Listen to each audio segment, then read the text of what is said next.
Hey guys, tonight we're going way back, past the pyramids, past the Roman legions, even past the first farms. We're heading to a time when you weren't a listener with headphones on, you were a hunter-gatherer, a member of a small tribe just trying to make it to sunrise. Picture it, you're huddled in a small, rock-strewn cave, the last embers of the fire casting long, dancing shadows on the rough stone walls. The air is cool and smells of damp earth and smoke. And somewhere out in the darkness, a howl echoes on the wind. It's a sound that makes the hairs on your neck stand up. A reminder that you are not at the top of the food chain, not yet. Anyway, in fact, if you were actually there right now, you probably wouldn't survive the first night. So, before you get comfortable, take a moment to like the video and subscribe, but only if you genuinely enjoy what I do here. And if you're up for it, drop a comment with your location and local time, so we can all feel a little less alone in the dark. Now, dim the lights, maybe turn on a fan for that soft background hum, and let's ease into tonight's journey together. Your first awareness isn't the gentle chime of an alarm clock, it's the cold, hard ground beneath your back. You shift, pulling the rough hide you're wrapped in tighter around your shoulders. The cave is alive with the low murmur of your sleeping tribe. The scent of wood smoke, old and comforting, hangs in the air, a constant reminder of the safety it brings. You open your eyes to the pre-dawn greyness, a sliver of light at the cave's mouth. This is your reality. No bed, no thermostat, no morning coffee. Your existence is defined by the hunt, the forage, and the unyielding rhythm of the sun. The fact that the average day for a Paleolithic human was actually pretty chill, with plenty of leisure time, is a modern myth. You're always on. As you sit up, you feel the familiar ache in your muscles from yesterday's trek. The cool air makes you shiver, but you're already moving, your body a finely tuned instrument of survival. You get up and walk to the mouth of the cave, your bare feet padding softly on the packed dirt. The air is crisp, and a fine mist hangs over the valley below, clinging to the branches of ancient trees. The world is breathtaking and terrifying all at once. You hear a rustle in the nearby bushes. Is it a rabbit or something bigger? Your mind is a constant risk assessment. You're not just a person, you're a complex system of intuition and instinct. Every sound, every smell, every shadow has a meaning. You can't afford to be wrong. This is the waking world of a caveman, and every day is a new episode in your one-season show. You look around and see others beginning to stir. The men sharpen their flint tools, their faces grimly focused. The women already have their baskets out, ready to gather whatever the forest provides. Even the children, whose laughter you'll hear later, are serious now, helping in small ways, learning the skills they'll need to survive. Historians still argue whether these roles were rigidly assigned or more fluid, but in your world, they just seem to be what works. There's a quiet camaraderie in the air, a shared understanding of the tasks ahead. You're not alone, and in this life, that's the most important thing. A little cough from your right reminds you that your uncle is still recovering from a gash he got a week ago. A reminder of how fragile life is here. No hospitals, just a few natural remedies and a lot of hope. You feel a pang of worry, but put it aside. Today, you have to focus on your own survival. A squirrel chitters high up in a tree, a tiny, insignificant sound that your ears immediately register. Every sense is heightened, always on.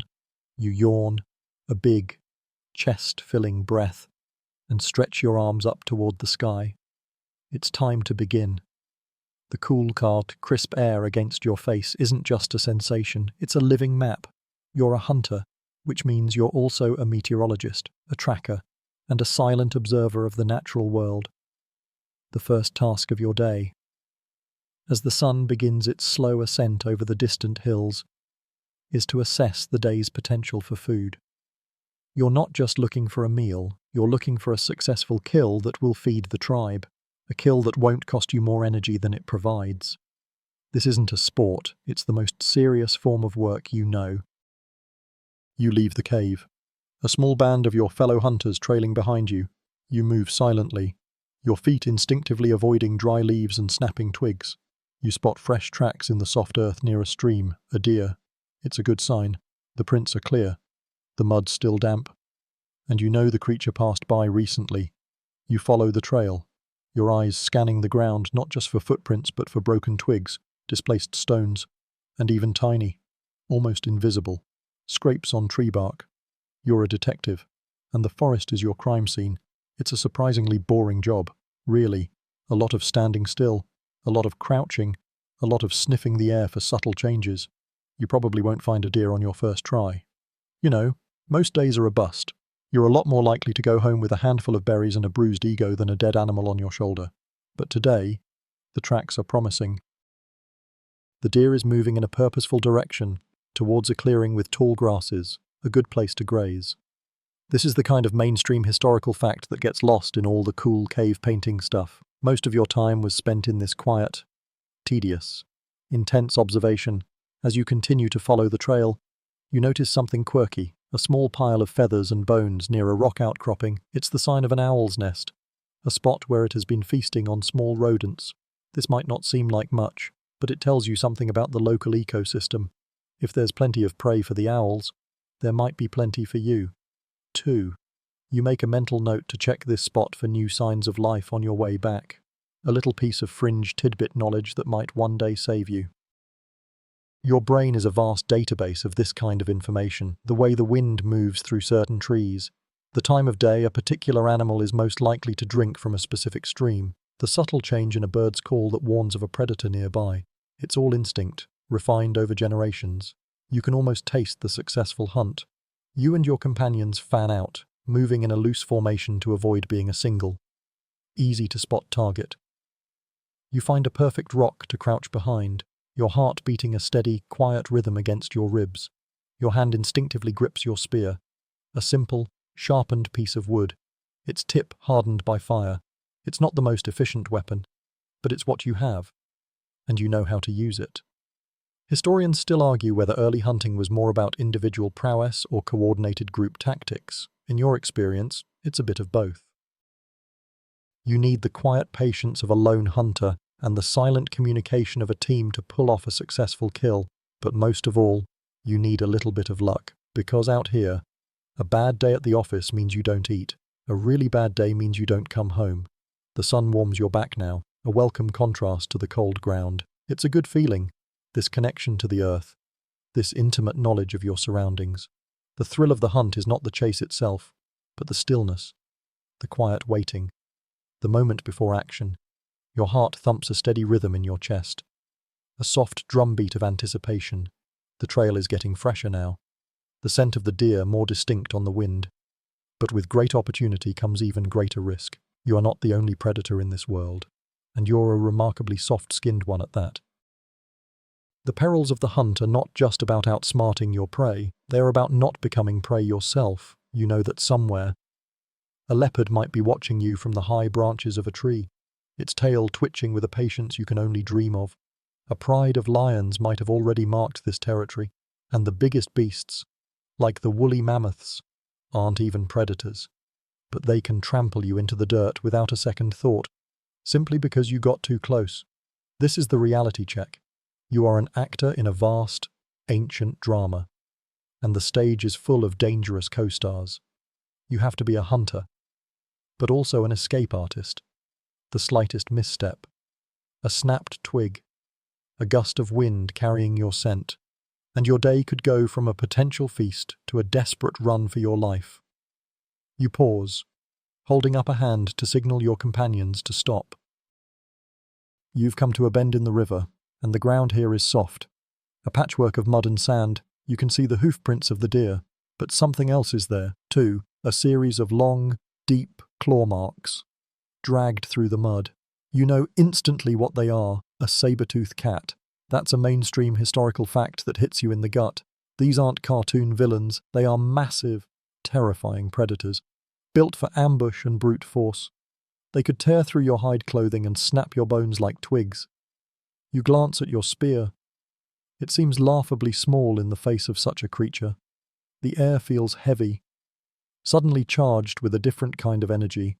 The hunt is now a double hunt. You're stalking the deer, and the saber-tooth might be stalking both of you. You are simultaneously the hunter and the hunted, and the line between those two roles is impossibly thin. Then you notice a quirky tidbit next to the saber-tooth's tracks. You see the smaller, less defined prints of a hyena, a lone one. By the look of it, it's following the cat, hoping to scavenge whatever is left of the kill. This is a common occurrence out here, a fringe detail that tells a complex story of survival. Every creature is linked in this intricate, bloody dance. The hyena is a scavenger. And you, well, you're a scavenger too. It's an interesting thought to sit with, isn't it? That you're really not so different from the cackling beast you instinctively fear. Both of you are just trying to find an easy meal, taking advantage of the hard work of others. It's a humbling and slightly gross realization.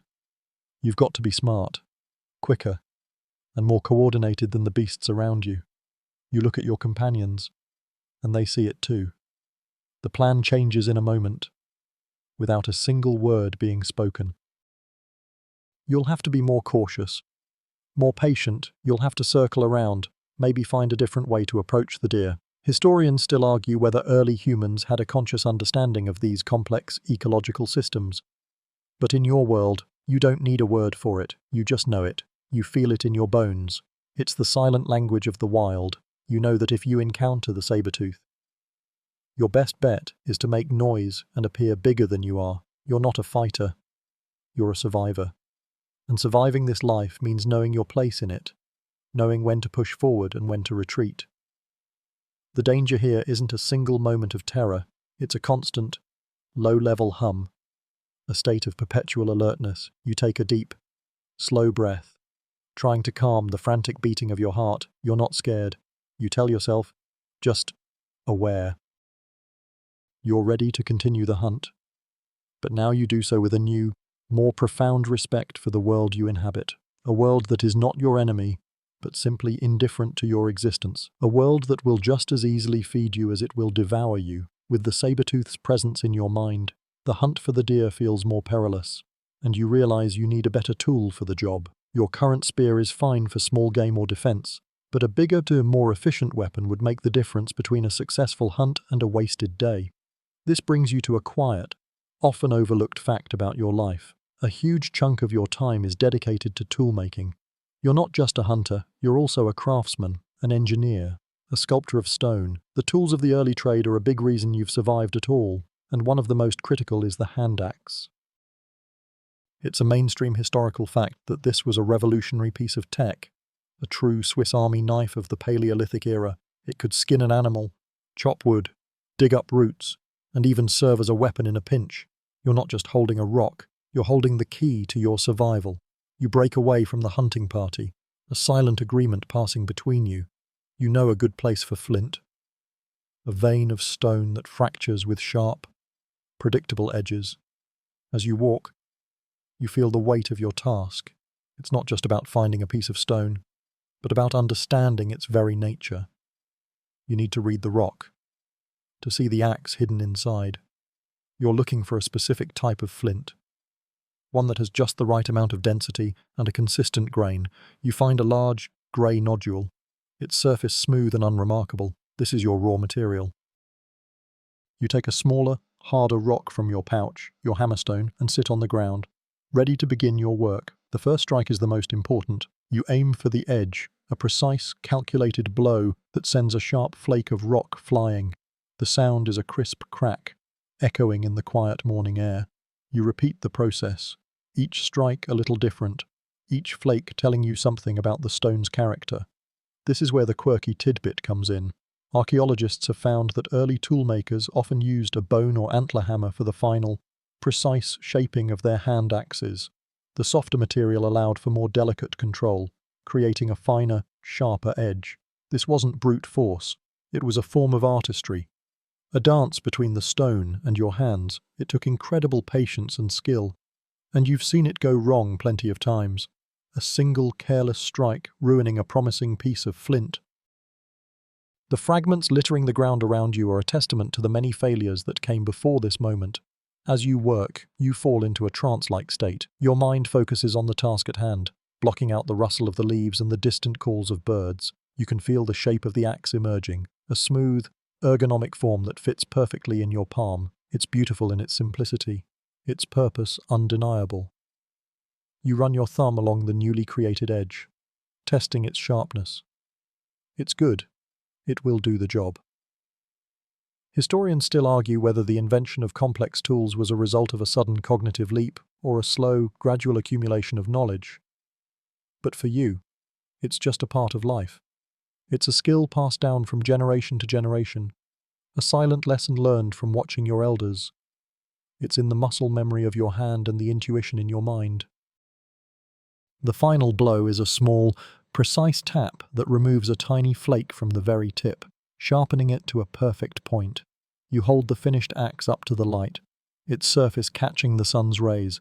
It's not just a tool, it's a piece of you, and you know, with a quiet certainty, that it will help you survive another day. You stand up, the axe in your hand feeling like a familiar friend, and head back toward the trail to rejoin the hunt. You're ready now. You rejoin the hunting party, your newly crafted hand axe feeling solid and reassuring in your palm. As you walk, you notice a subtle change in the air, a crispness that wasn't there a few weeks ago. The sun, though still warm, feels a little lower in the sky. This isn't just a feeling, it's a vital sign from the world around you. You understand the seasons not as a series of dates on a calendar, but as a constant, looming influence that dictates everything you do. The changing weather dictates everything from what you hunt to where you sleep. It's a mainstream historical fact that for early nomadic tribes, a deep, intuitive understanding of seasonal cycles was the single most important piece of knowledge they possessed. You don't just endure the seasons, you anticipate them, live by their rules, and plan your entire life around their slow, deliberate march. You're tracking the deer, but a part of your mind is already thinking about the coming cold. You notice that the leaves on some of the smaller bushes are beginning to turn a pale yellow. This tells you that the summer is drawing to a close. Soon, the animals will begin to fatten up for the winter, making them a more valuable catch. You also know that your tribe's foraging will change. The berries that were so abundant in the last moon will soon wither and die. You'll have to start looking for root vegetables and nuts, things that can be stored for later. This change isn't a sudden event, it's a slow, deliberate winding down. The air is still, but you can feel a shiver of the coming cold in the way the wind moves through the trees. It's a quiet whisper of a threat, a reminder that the easy days are over. Then there's the quirky tidbit you noticed earlier today. You saw a specific type of migrating bird, one that only passes through this valley at the end of the warm season, flying high above you. The way they fly in a tight, V-shaped formation is a signal. It's not just a beautiful sight, it's a living calendar, a natural clock that tells you exactly how much time you have before the first frost. This is a fringe piece of knowledge that has been passed down for generations. While you can't read, you can read the sky, the plants, and the animals. You know that within a few weeks, your tribe will need to migrate south to a warmer valley where the hunting and foraging will be easier. The thought of the journey ahead is tiring, but the knowledge that you are ready for it is comforting. Historians still argue whether early humans had a concept of time as a linear progression or as a cyclical repetition. For you, it's a bit of both. You know that spring will come again, and the world will be green and full of life, but you also know that before that happens, you have to endure the harsh, unforgiving grip of winter. The cycle of life is what you are a part of, and you are just a small piece of it. The wind picks up a bit, blowing through the trees with a low moan. It sounds like a warning, a call to action. You turn to your companions and nod. It's a silent agreement. The hunt is important, but the preparation for the coming change is even more so. You move faster now, with a new sense of urgency. The deer is just food. But the winter is a test of your very existence. The hunting party continues its slow, silent stalk. But the silent part is more complex than it seems. You and your companions are not moving in total silence, you are communicating. Your world isn't a series of grunts and gestures like in a cartoon. The language of the tribe is rich and subtle. It goes far beyond simple calls of food or danger. A flick of a wrist, a shift in weight, the position of a finger against the thumb, all of these are a part of a silent, sophisticated grammar. It's a mainstream historical fact that early humans had complex languages. Even if we can't fully understand them today, the ability to articulate not just what you see, but what you think about what you see, is what sets you apart. You can tell your companion not just that you see a deer, but that you see a large deer, and it's moving slowly toward a watering hole. A small, high-pitched whistle from the man on your left signals that he sees something.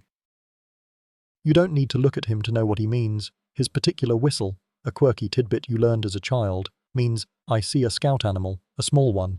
You instinctively look in the direction he's pointing and see a small, nervous rabbit twitching its nose. It's a good sign.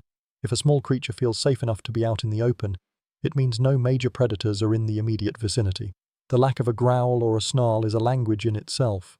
You and your companions have a whole lexicon of these sounds and movements, a secret code that allows you to work together as a single unit without alerting your prey.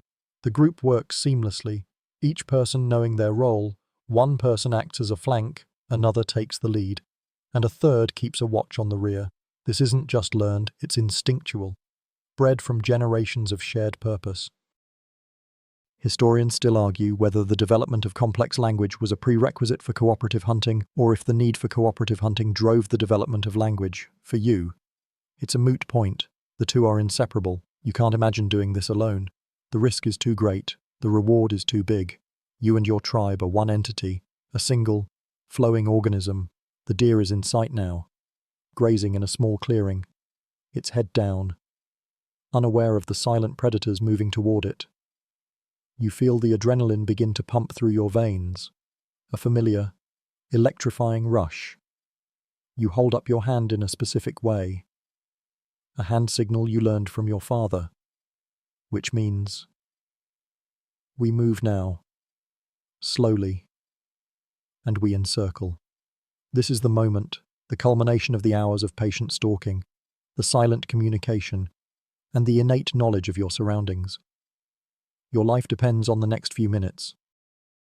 But so does the life of your entire tribe. The sun feels warm on your face now, a reassuring presence as you move into position. The wind is in your favor, blowing your scent away from the deer. The only sounds are the gentle rustle of leaves and your own quiet breathing. You are a ghost, a shadow. The deer raises its head for a moment, its ears swiveling, but it doesn't see you. It has no idea you're there. It's too late for it to realize its mistake. You and your tribe are a single, coordinated force, and the ancient language of the hunt has led you to this moment. There's a quiet sense of pride in that, in being so finely tuned to your world and to each other. You feel it deep in your bones, a sense of belonging that's more powerful than any tool you could ever craft. The hunt is a success. The deer is down, its large body a heavy, welcome weight on the shoulders of two of your companions. But the hunt is only the first step. The real work and the real story begins now.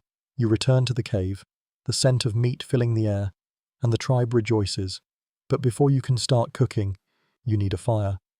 The art of fire making isn't a casual skill, it's a non-negotiable part of your daily life.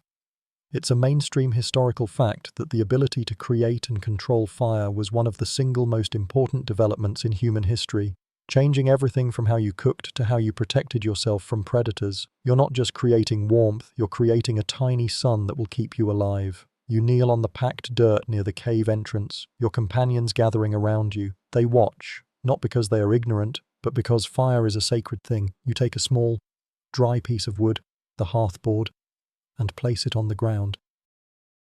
Then you take a long, straight stick, the spindle, and begin to rub it between your palms. Its tip pressed firmly into a small depression you've carved in the hearthboard. You have to apply just the right amount of pressure and spin the stick at a consistent, fast pace. It's an incredibly boring, incredibly difficult task. Your palms ache, and your arms feel like they're on fire. But you keep going. You can smell the first wisps of smoke, a dry, woody scent that promises warmth. This is where the quirky tidbit comes in. A little bit of dry grass or some dried-out fungus, a fluffy material called tinder, is what actually catches the first spark. You have a small ball of it ready, carefully dried and stored in a pouch for just this purpose. You place the tinder against the depression in the hearthboard, right where the smoke is rising. You're not just looking for smoke, you're looking for a tiny ember, a red-hot speck that will ignite the tinder. It's a frustrating process. often requiring multiple tries. You've heard stories of tribes who couldn't keep a fire going and had to rely on a smoldering log from a lightning strike, guarding it with their lives. You understand why. It's a fragile, precious thing. Historians still argue whether early humans first mastered the use of fire from natural sources or learned to create it themselves.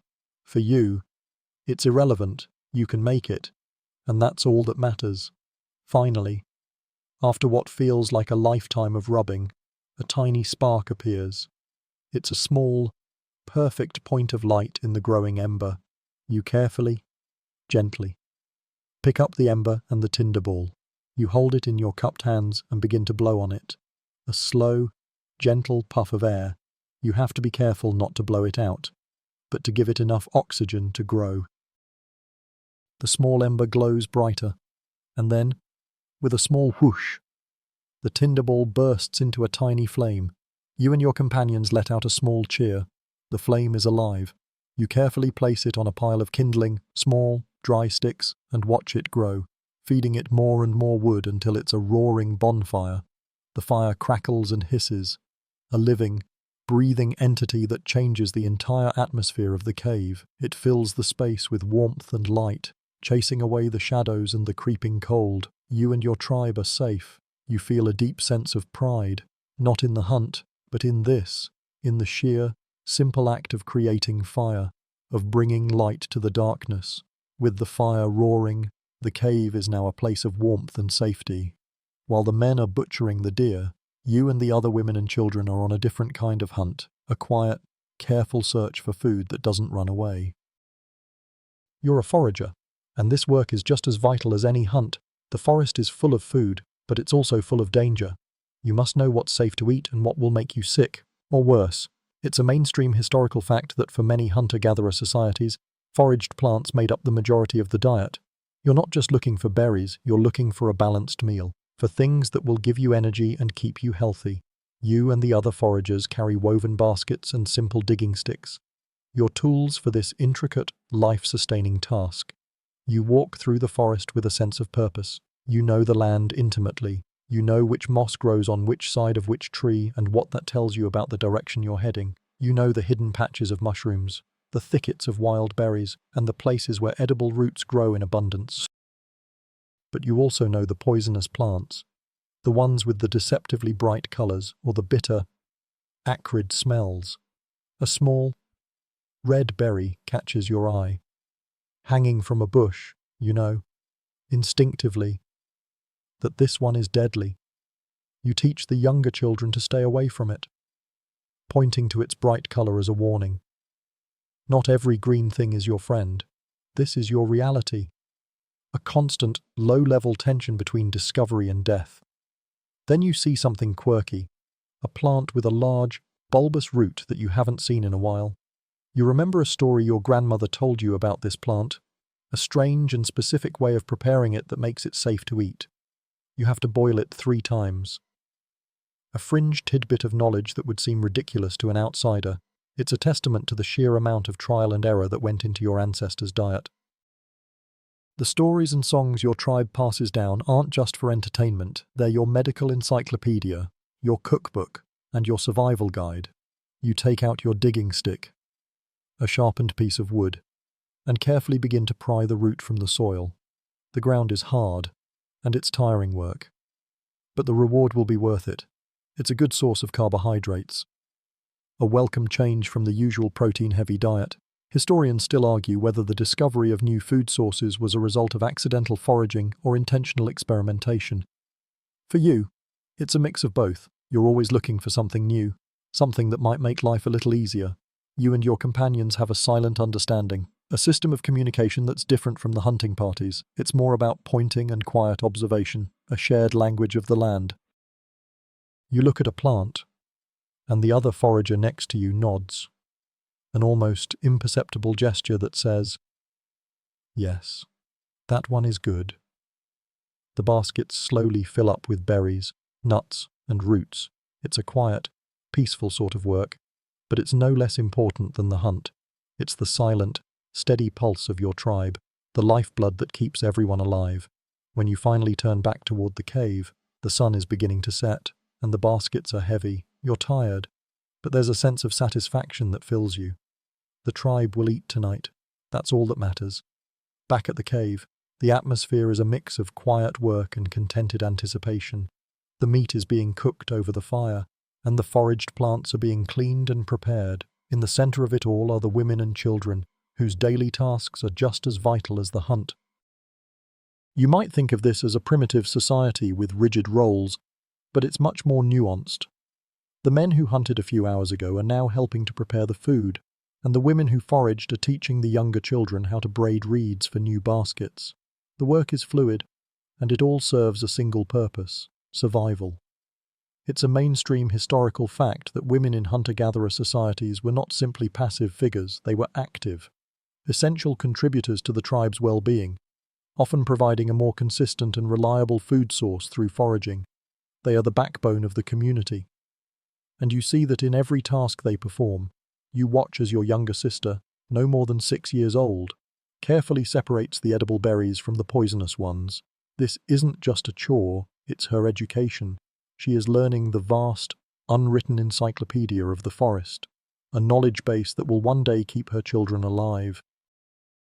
You notice a quirky tidbit. She's singing a little song as she works, a simple, repetitive tune about a bird and a berry bush. It's a clever way to remember which berries are safe. This kind of oral tradition is how knowledge is passed down, a fringe detail that is actually the very foundation of your society. The songs and stories are filled with practical information, with warnings about dangerous animals and instructions for making tools. It's a subtle, beautiful way of teaching, a natural part of the rhythm of your life. The children are not just little versions of adults, they have their own world, their own games. You see 2 boys trying to throw a small spear at a tree trunk, mimicking the older hunters. You watch a group of girls playing with dolls made of braided grass, acting out scenes of family life. These games aren't just for fun, they are practice. They are learning the skills they will need as adults. Historians still argue whether early childhood was a distinct phase of life or if children were simply miniature adults from the moment they could walk. For you, the answer is clear. They are both. They are learning, playing, and contributing in their own way, but they are also part of the larger whole. They have their own unique place in the social fabric, and you love them for it, as the sun dips below the horizon. The firelight fills the cave with a soft, warm glow. The entire tribe is gathered around, the air thick with the smell of roasting meat and the murmur of conversation. The day's work is done, and for a little while, everyone can rest. The role of women and children in this community is not just about labor, it's about the creation of a home, a space of warmth and safety. It's about a sense of continuity, the passing of knowledge and traditions from one generation to the next.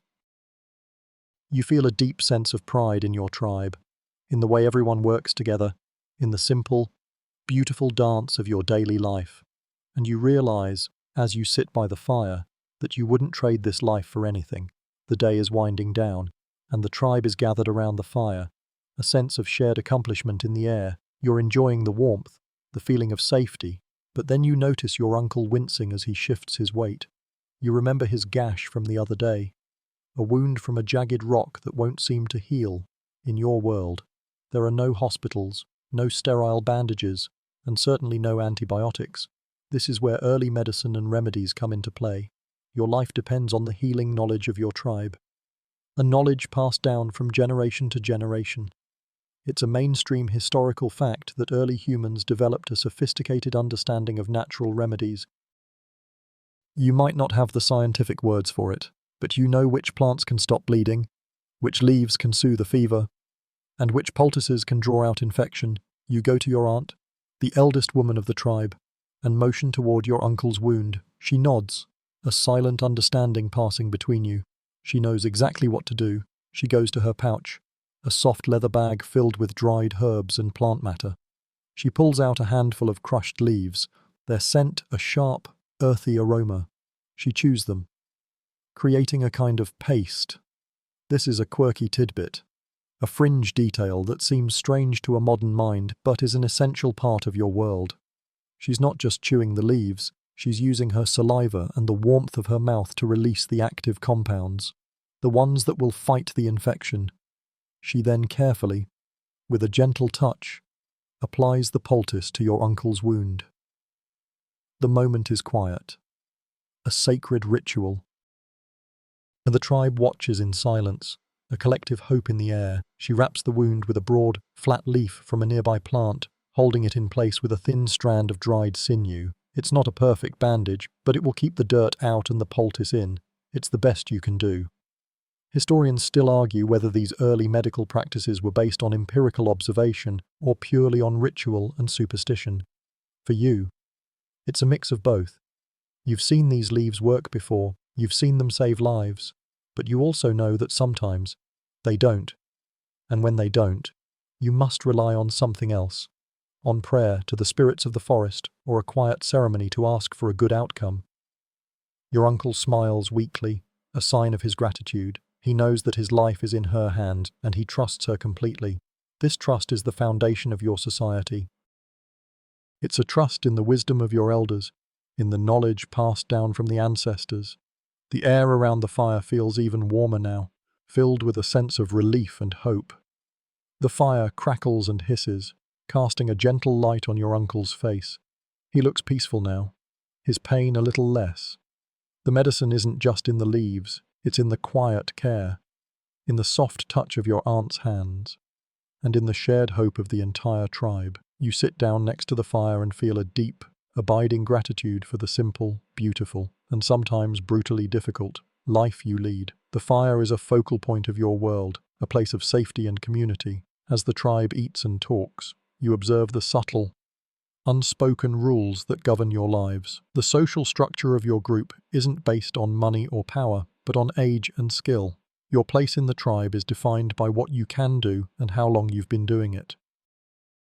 It's a mainstream historical fact that early human societies were often organized around a clear division of labor, with older, more experienced members holding a respected position. You see it in the way the youngest child instinctively defers to the oldest elder, in the way a skilled hunter is given the choicest cut of meat, in the quiet deference given to the person who knows how to mend a broken spear or tell the most comforting story. You watch as the elder of your tribe, a man with a face like a weathered rock, takes the first bite of the deer meat. His slow, deliberate chewing is a signal, a quiet permission for the rest of the tribe to begin eating. It's a small, subtle moment, but it's a powerful one. His experience is a shield for the tribe. He knows which plants are safe to eat, which storms are coming, and which way to run when a predator attacks. He's the keeper of the tribe's collective knowledge, the living memory of your people. It's a kind of leadership that isn't based on force but on respect. You see a younger hunter, strong and fast, but he sits quietly, listening to the elders' stories. He knows that his strength is nothing without the elders' wisdom. Then you notice a quirky tidbit. There's a particular woman in your tribe, not an elder, who has a knack for finding the sweetest berries and the best roots. She isn't a leader in the traditional sense, but she is highly respected. When she speaks, people listen, not because of her age, but because of her skill. It's a fringe detail that shows how fluid the social structure can be. It's not a rigid hierarchy, it's a web of interconnected relationships, each based on a different kind of expertise. This quiet, unspoken social contract is what holds your tribe together.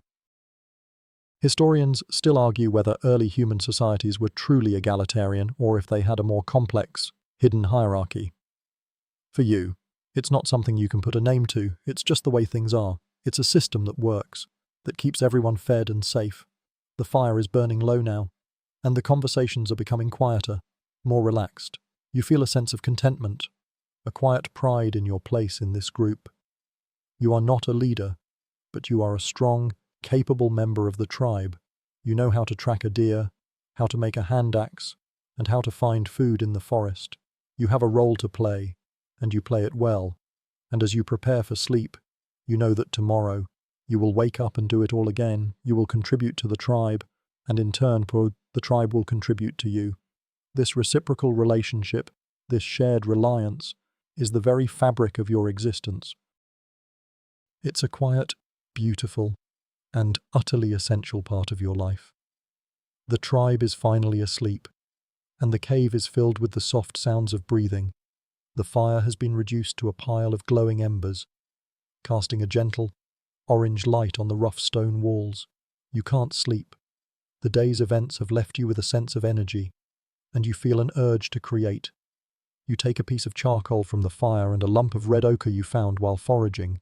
You're not just doodling, you're creating simple cave art. This isn't just a hobby, it's a form of communication, a way to leave a mark on the world. It's a mainstream historical fact that cave art was a common and significant part of early human life. It's a way of telling a story, of recording a hunt, and of expressing a deep, spiritual connection to the world around you. You are a storyteller, and your canvas is the very rock that shelters you. You kneel down and begin to work on a smooth part of the cave wall. With the charcoal, you draw the outline of the deer from today's hunt. You remember its form, the powerful muscles in its legs, the gentle curve of its antlers. You're not just drawing, you're reliving the moment. The thrill of the chase, the silent communication with your companions. You fill in the shape with the red ochre, a vibrant color that seems to glow in the dim light. It's a simple, crude drawing, but it's full of life. It's a testament to your skill as a hunter, a way of showing the tribe that you are a valuable member of the community. You are painting your resume on the wall. Then you add a quirky tidbit to your drawing, a small, almost hidden handprint made by blowing powdered ochre onto the wall around your hand. Archaeologists have found thousands of these handprints in caves all over the world, a silent signature of the people who lived there. They're a quiet, almost forgotten testament to a person's existence, a physical mark that says, "I was here." It's a fringe detail that, for you, is a way of saying, "I am a part of this." You are not just a person, you are a link in a long, unbroken chain of humanity. You feel a deep sense of connection to the people who came before you, the ones who drew on these same walls and left their own handprints. Historians still argue whether cave art was a form of magical ritual, a historical record, or a simple aesthetic expression. For you, it's a bit of all three. You feel a sense of power as you draw the animal. You're not just recreating it, you're capturing its spirit, its essence. You are honoring the deer and the sacrifice it made for your tribe. You add a few more details, a few small human figures with spears, a sun rising over the horizon. The drawing is complete. You stand back and look at it. A quiet sense of satisfaction settling over you. You've left your mark. You've told your story. The drawing is not just a picture, it's a piece of you, and you know, with a quiet certainty, that 1,000 years from now, someone might find this cave, look at your drawing, and wonder who you were, and your handprint will be there, a silent answer, a quiet testament to a life lived. You finally feel tired now, and you settle down to sleep, the quiet hum of your creative mind finally slowing. You wake up to the delicious smell of roasting meat. The fire is still going, and the entire tribe is already hard at work. After a successful hunt, it's time to butcher and cook, a process that is just as important as the hunt itself. The deer from yesterday's trek is the centerpiece of the feast, and everyone has a role to play. The meat isn't just a meal, it's a celebration, a gift from the forest. It's a mainstream historical fact that feasts were a central part of hunter-gatherer life, fostering social bonds and a sense of shared community. The successful hunt wasn't just about providing food, it was about creating a moment of collective happiness, a brief respite from the constant struggle for survival. You join the others, your hands already a part of the rhythm of the work. You use a sharpened flint knife to slice the meat from the bone, your movements efficient and practiced. You know exactly where to cut, where the muscle meets the sinew, a skill learned over a lifetime of watching and doing. The sound of the knife against the bone is a quiet, satisfying thump. The air is filled with the low hum of conversation, the quiet laughter of children, and the sounds of people working together in perfect harmony. It's a symphony of survival, and you are a part of the orchestra. Then you notice a quirky tidbit. As you work, you see your aunt carefully pulling the sinew from the deer's leg. This isn't for eating, it's for something else entirely. The sinew is a fringe detail that is actually one of the most useful materials in your world. She will use it as thread to sew together hides for clothing and shelter. She will use it to string her bow and to tie together the shafts of spears. It's a small, almost unnoticeable part of the animal, but it's just as vital as the meat itself. No part of the deer is wasted. Every bone, every piece of sinew, every bit of hide will be used for something. This sense of reverence and respect for the animal is not just a cultural custom, it's a necessary part of your life. Waste is not an option. Historians still argue whether the development of advanced cooking techniques was a result of a need for safer food or a desire to make it more palatable. For you, it's both. The meat is not just placed on the fire, it is prepared with care. Some of it is roasted directly over the flames, the fat sizzling and dripping. Some is placed on hot rocks to cook slowly. The smell is intoxicating, and your mouth waters in anticipation. The sound of the fire crackling and the sizzle of the meat are the only music you need. This is a feast, and you've never tasted anything so good. As you eat, you feel a sense of connection not just to the tribe but to the land, to the animal that gave its life for you. You are a part of a cycle, and you are grateful for your place in it. The feast is winding down. The fire is still burning brightly, but the sounds of work have been replaced by the soft hum of conversation and the quiet sounds of people eating. This is the best part of the day, the time for the evening ritual of storytelling. It's a mainstream historical fact that oral tradition was the primary way of preserving knowledge for early human societies. You don't have books or libraries, you have stories. They are your history, your science, and your entertainment. The storyteller, usually an elder, sits in a place of honor, and everyone listens, their faces illuminated by the flickering firelight. Tonight, it's the elder you saw earlier, the one with the face like a weathered rock. He begins to speak, his voice a low, rumbling sound that seems to vibrate through the air. He tells a story about a great hunt from long ago, a hunt for a creature so large it shook the very ground. He describes the bravery of the hunters, the cunning of the beast, and the ultimate triumph of the tribe. The story isn't just a tale, it's a lesson. It teaches the younger hunters about strategy and courage. It reminds everyone of the strength of your people. It's a reminder of who you are and where you come from. Then he tells a quirkier story, a fringe tidbit that seems more like a fairy tale. It's about a small, magical bird that could lead you to the sweetest berries, but only if you sang it a special song. He tells the story with a sly smile, and the children laugh. But you know it's more than just a story. It's a way of teaching the children to be observant, to look for the small signs that the forest gives you. It's a fun, memorable way of passing on vital information. Historians still argue whether these stories were literal or metaphorical, but for you, they are simply the truth. They are how your people understand the world. As the stories continue, you feel a deep sense of connection to the people around you. You look at the fire and remember that you helped to make it. You look at the meat and remember that you helped to hunt it. You look at the children and know that you are a part of the long chain of people who will tell these same stories to a new generation. The fire is a beacon, a symbol of your shared past and your shared future. It's a symbol of the knowledge that you hold in your heart and in your mind. The stories are a part of that knowledge, and they are what makes you human. The storytelling isn't just about listening, it's about a feeling of belonging, of being a part of something much bigger than yourself. The fire is now a low, contented murmur, and the stories have lulled most of the tribe to sleep. But for you, the night isn't just for rest, it's a time of heightened awareness. The sounds of the forest, which were a dull hum during the day, are now sharp and distinct. You hear a twig snap in the distance, a sound that doesn't belong. This is a reminder that you must learn to coexist with apex predators. The forest isn't just your home, it's theirs, too. You have to be a hunter, a forager, and a master of quiet avoidance. It's a mainstream historical fact that early humans shared their habitats with a wide range of massive and terrifying animals. From woolly rhinos to dire wolves, these weren't just animals, they were forces of nature. They were the masters of your world. You get up quietly and go to the cave's mouth. A silent sentinel watching over your sleeping tribe. The moon is a thin sliver of light, and the world is painted in shades of grey. You hear a low growl, a sound that sends a shiver down your spine. It's close. A dire wolf. Maybe. You don't see it, but you know it's there. You've learned the body language of these creatures, the subtle sounds they make, and the way they move. You've learned that a direct confrontation is always a bad idea. Your spear is no match for their brute force. You've heard the stories of what happens when you get too close.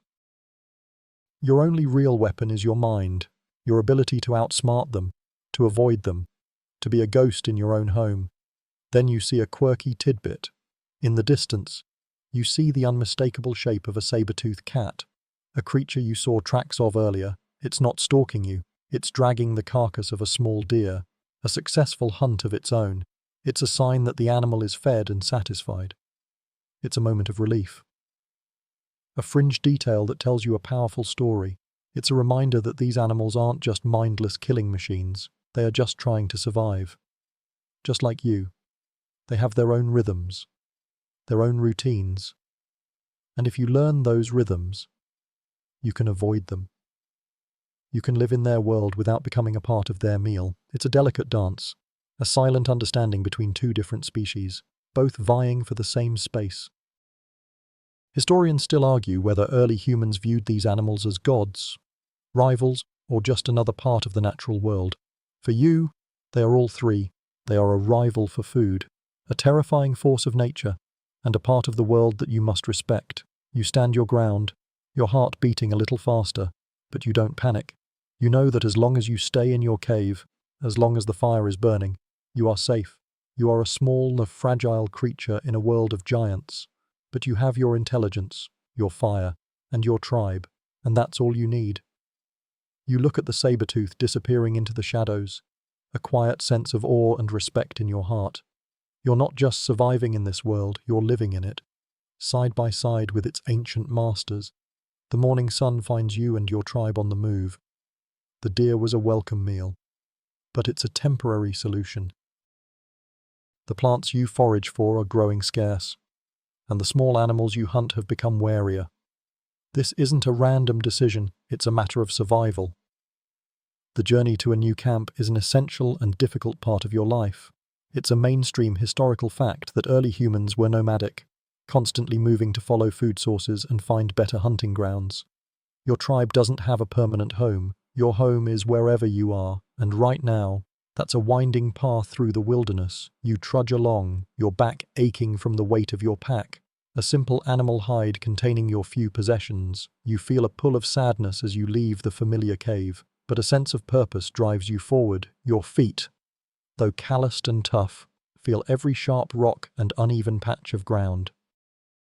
You move in a single file, the elders in the front, their bodies slow but their minds sharp, guiding you on a path they've walked countless times before. The younger children are carried on the backs of their mothers, their small faces a mix of sleepiness and excitement. You know that somewhere ahead, there's a new home waiting for you, a new place with clean water and fresh food. You notice a quirky tidbit as you walk. The elder at the front of the line stops for a moment, kneels down, and examines a specific type of moss growing on a rock. He touches it, then stands up and changes the direction of the group by a few degrees. He's not using a map, he's using the land itself. This fringe detail is a part of your daily life. He knows that this particular moss only grows in places with a certain amount of moisture, and that knowledge tells him that a stream or a spring is nearby. He is reading the world like a book, and this silent knowledge is what keeps the tribe safe. It's a kind of GPS that's more reliable than anything made by modern humans. Historians still argue whether the invention of tools or the ability to navigate was a more important factor in human migration. For you, the answer is clear. Without the ability to navigate, your tools are useless. You could have the sharpest spear in the world, but if you don't know where to go, you will starve. The journey is a test of your endurance, your knowledge, and your faith in your elders. The sun is high now, and the heat beats down on your neck. You're tired, but you keep going. The tribe moves as one, a single, living organism, united by a shared purpose. The journey is long and difficult, but you know that every step you take brings you closer to safety, closer to a new home, and closer to another night of rest and warmth by the fire. You don't think about how much farther you have to go, you just put one foot in front of the other. After what feels like an endless journey, the elder stops. You've reached a new valley, a place of lush green and a wide, slow-moving river. This is your new home, for now, at least, but there's no cave here, no natural shelter.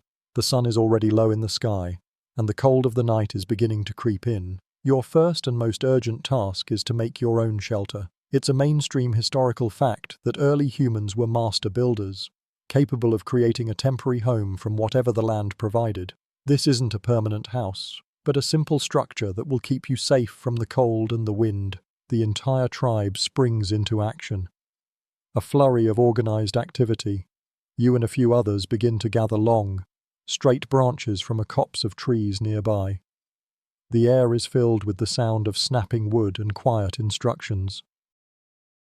And the children, still tired from the long journey, are tasked with collecting smaller sticks and leafy branches. You find a natural depression in the ground, a small hollow that will serve as the base of your shelter, a small, subtle advantage that will make your work a little easier. You begin to lean the long branches against each other, creating a conical shape, a simple dome that will be the skeleton of your home. It's a quick, efficient process, something you've done countless times before. You're an expert at this. As you work, you notice a quirky tidbit. The elder is using a few large, flat stones to hold the base of the branches in place. It's a simple, ingenious solution, a fringe detail that shows a deep understanding of physics and engineering. The stones aren't just heavy, they are placed in a specific way, a quiet, almost unnoticeable pattern that provides stability. You don't have a word for it, but you know that this simple method will make your shelter strong enough to withstand a heavy gust of wind. You copy his method, placing your own stones with care. Historians still argue whether early humans had a conscious understanding of architectural principles or if it was a form of intuitive, learned behavior. For you, it's just what you do. It's in your blood, in your bones. It's a skill passed down from a million ancestors who also had to make a home from scratch. The sun is now a thin, orange line on the horizon, and the air is getting colder. You work faster, your hands moving with a new sense of urgency. The framework of the shelter is complete, and now you begin to fill in the gaps with leafy branches and grasses, weaving them together to create a solid, protective wall. The work is hard, but you feel a sense of satisfaction. You are not just building a shelter, you are building a home. You are creating a safe space for your tribe, a place of warmth and rest. You feel the cold air on your skin, but you know that soon you will be inside, safe and warm. You've been a hunter, a forager, and a toolmaker. Now you are a builder. You can feel the new skills, the new knowledge, settling into your mind and body, and you know that tomorrow you'll be able to do it all over again. The shelter is built, a simple, cone-shaped dome that looks like a part of the landscape. Inside, the fire is lit, and the tribe is finally at rest. But you are still outside, looking up at the night sky. The stars, which were a beautiful spectacle in your old home, are now your map. You have no compass, no instruments, only the ancient patterns above you. This is how you navigate. And it's a mainstream historical fact that early humans used the stars and the sun as their primary navigational tools.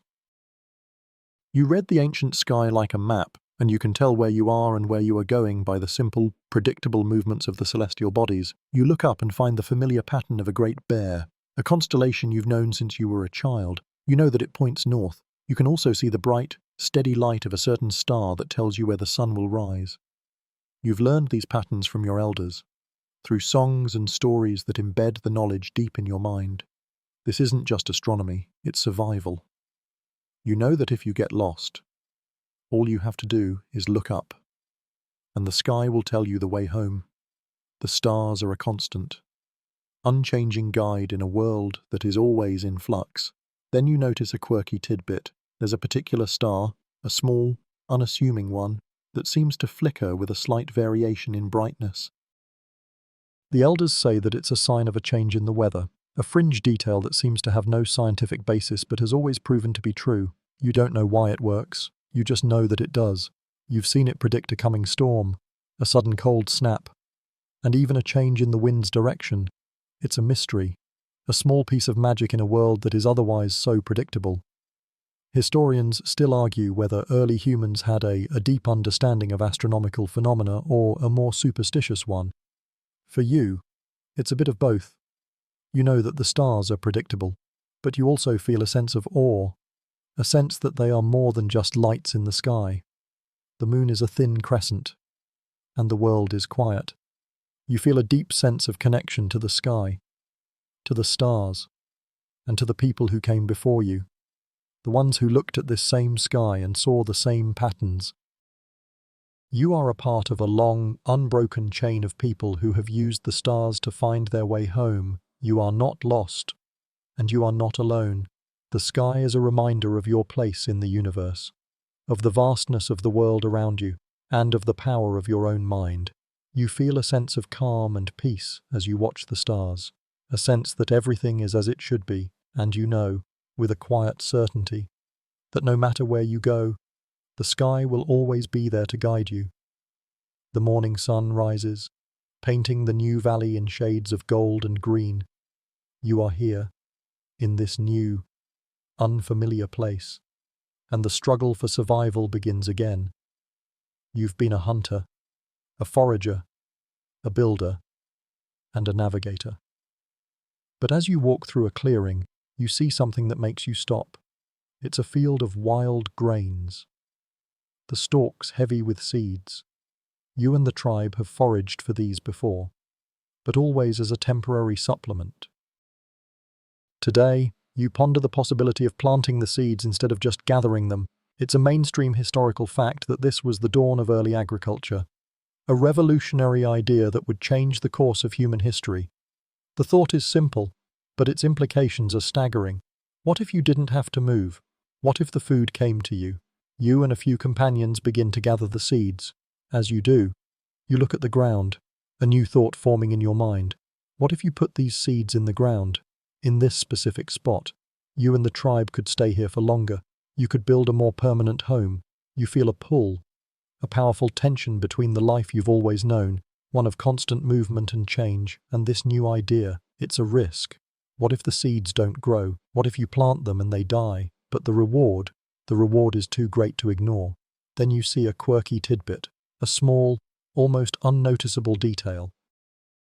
You notice a small animal, a rodent, digging a hole and burying some of the seeds you've just gathered. It's a natural behavior, but it gives you an idea.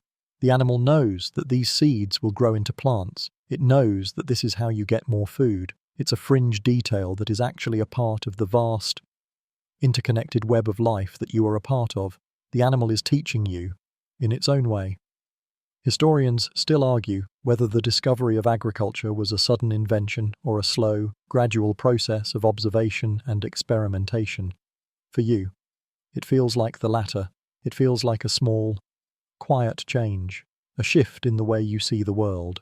You and your companions begin to plant the seeds, using your digging sticks to make small holes in the ground. It's an act of faith, a leap into the unknown. You are trusting the land to provide for you. You are trusting that the sun and the rain will do their part. You are planting not just seeds, but the very idea of a future where you might not have to move so much, a future where you can build a life in one place. You feel a sense of purpose, a quiet excitement.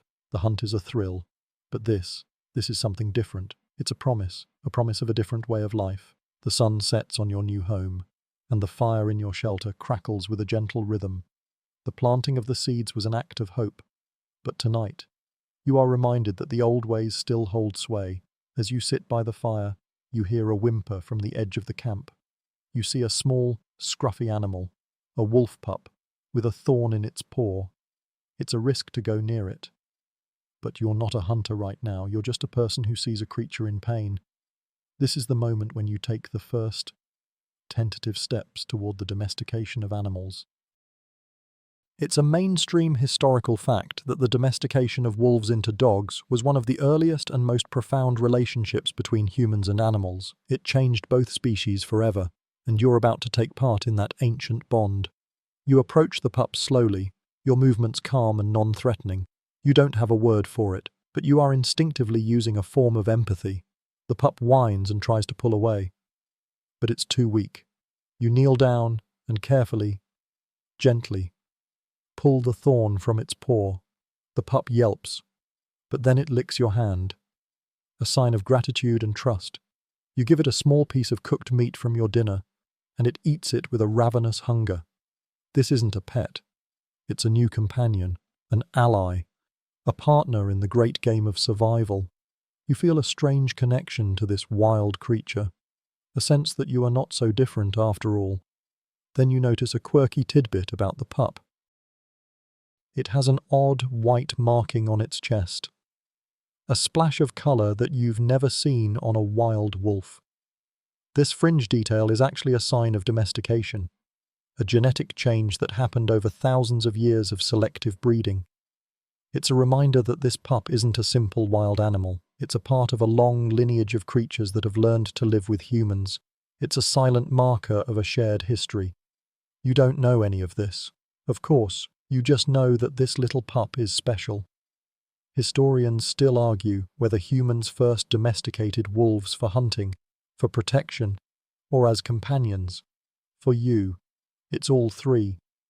You can already imagine the pup growing up to be a fierce protector of the tribe, a loyal friend, and a powerful asset on the hunt.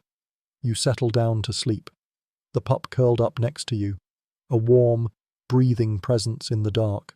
You are no longer alone. You have a new companion, a new friend.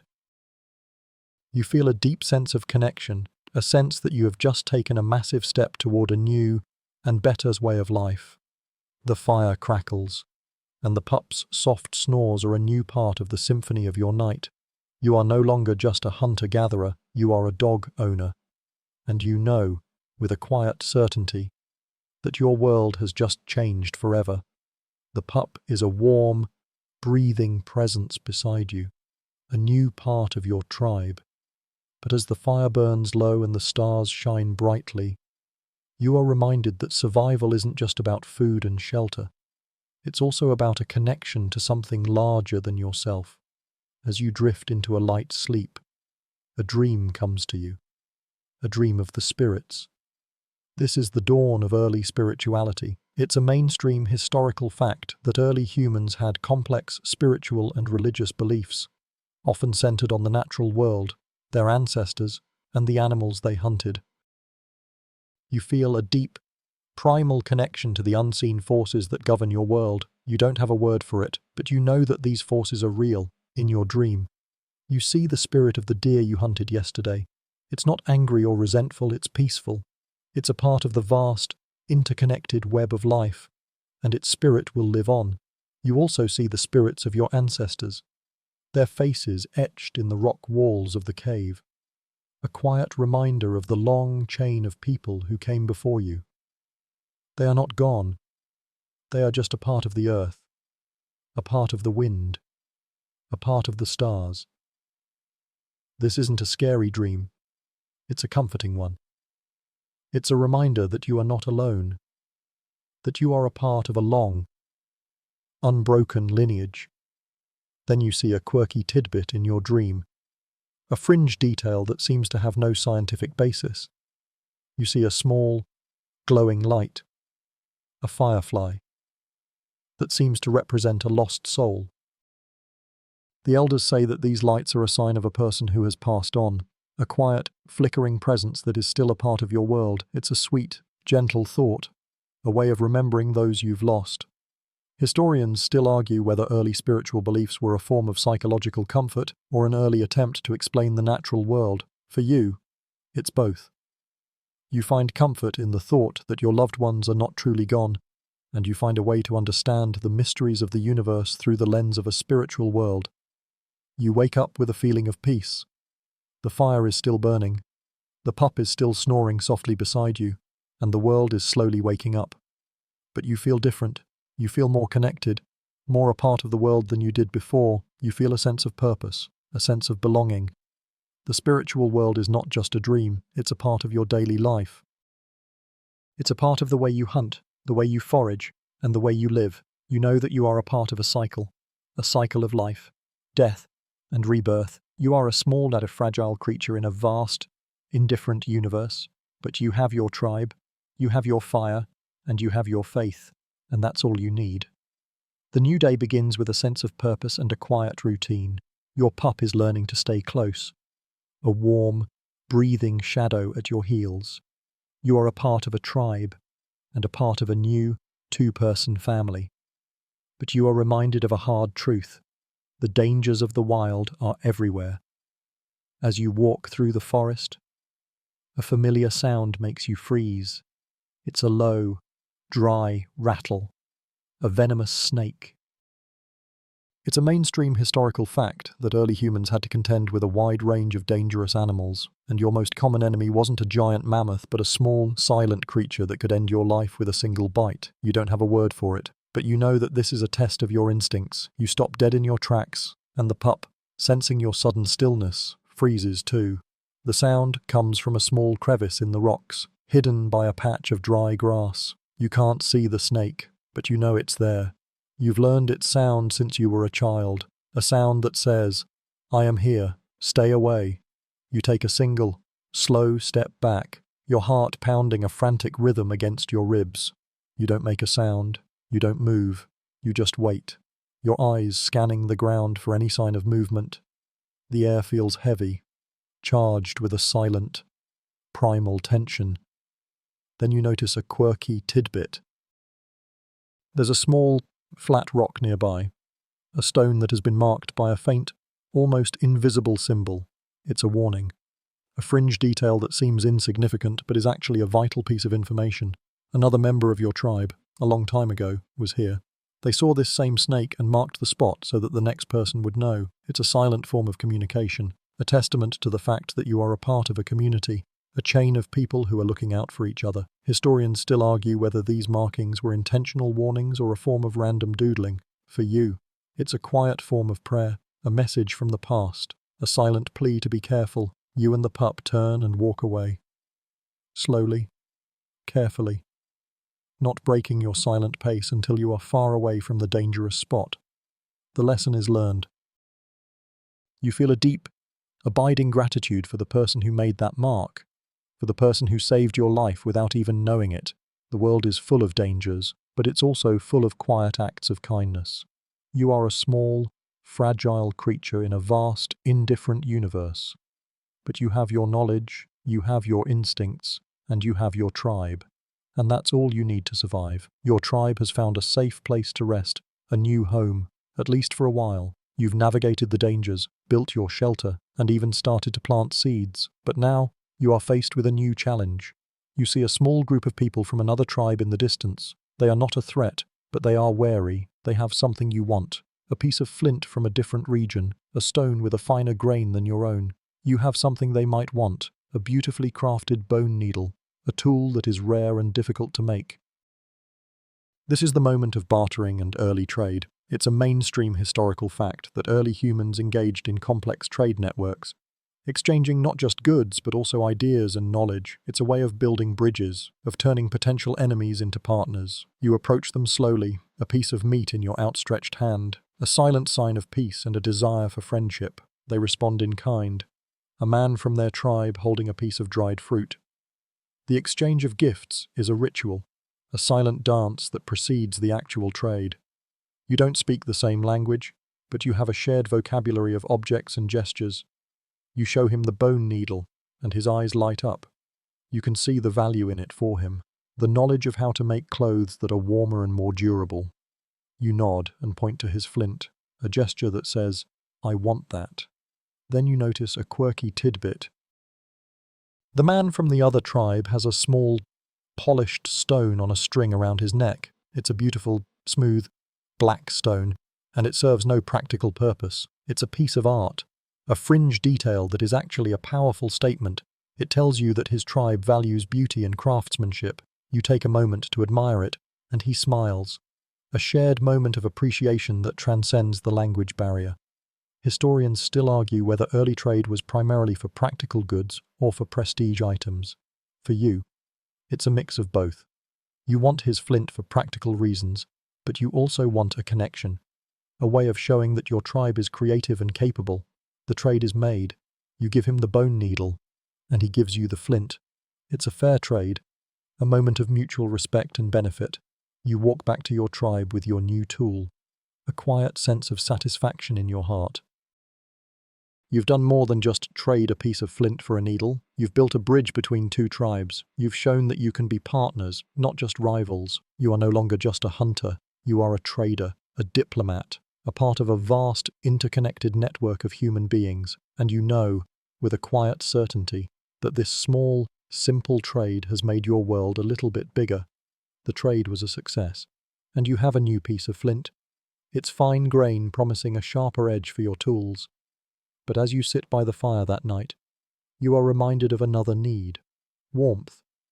The nights are getting colder, and your simple hide coverings are no longer enough. You need to make something more durable, something that will keep you safe from the biting wind.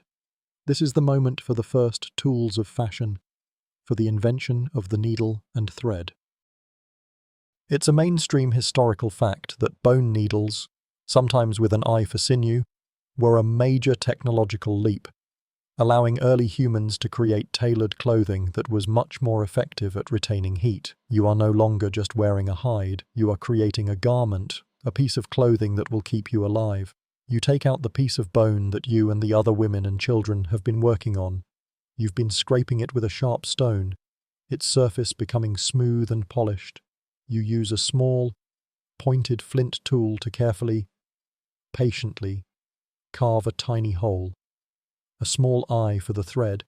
It's a difficult, delicate process, one that requires a steady hand and an incredible amount of focus. The air is still, and you can hear the soft scraping of the flint against the bone. It's a quiet, rhythmic sound. The sound of progress. You're not just making a tool, you're making a piece of technology, a game changer. Then you get to the quirky tidbit. The thread you'll use isn't just sinew, you've also discovered how to use the tough, fibrous strands from certain plants, a fringe detail that adds to your toolkit. You take a piece of sinew you saved from the deer and carefully split it into thin, strong strands. You also have a small bundle of fibrous plant material you've gathered, its strands already twisted into a thin, durable thread. You and the other women can now choose the right material for the job. The plant fiber is great for smaller, more detailed work, and the sinew is better for heavy-duty sewing. This is a subtle, but important, innovation.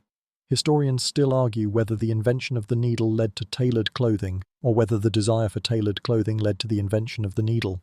For you, the answer is both. The need is what drove the innovation. The needle is finished.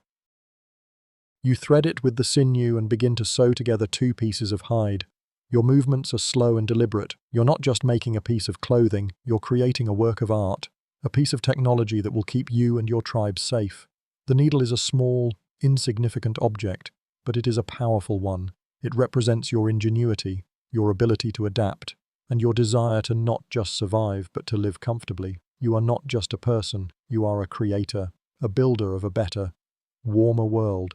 The days are getting shorter, and the nights colder. Your new shelter, with its sturdy walls and warm hides, is a welcome refuge. But as you and a few of your tribe's young scouts venture out to find a new source of water, you are reminded that your world is not empty. In the distance, you see them, a rival tribe. The first glimmer of community is not always friendly. It's a mainstream historical fact that interactions between different early human groups were a complex mix of cooperation, competition, and conflict. They are on the other side of the river, their fire a distant, flickering light in the gathering dusk.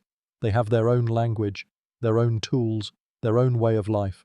They are a mirror of your own tribe, a quiet reminder that you are not the only people in the world. The question hangs in the air: will you cooperate or avoid them? The younger scouts want to retreat. They whisper about the dangers, the stories they've heard of other tribes being attacked. But you remember the trade from a few days ago, the shared moment of appreciation for a beautifully polished stone.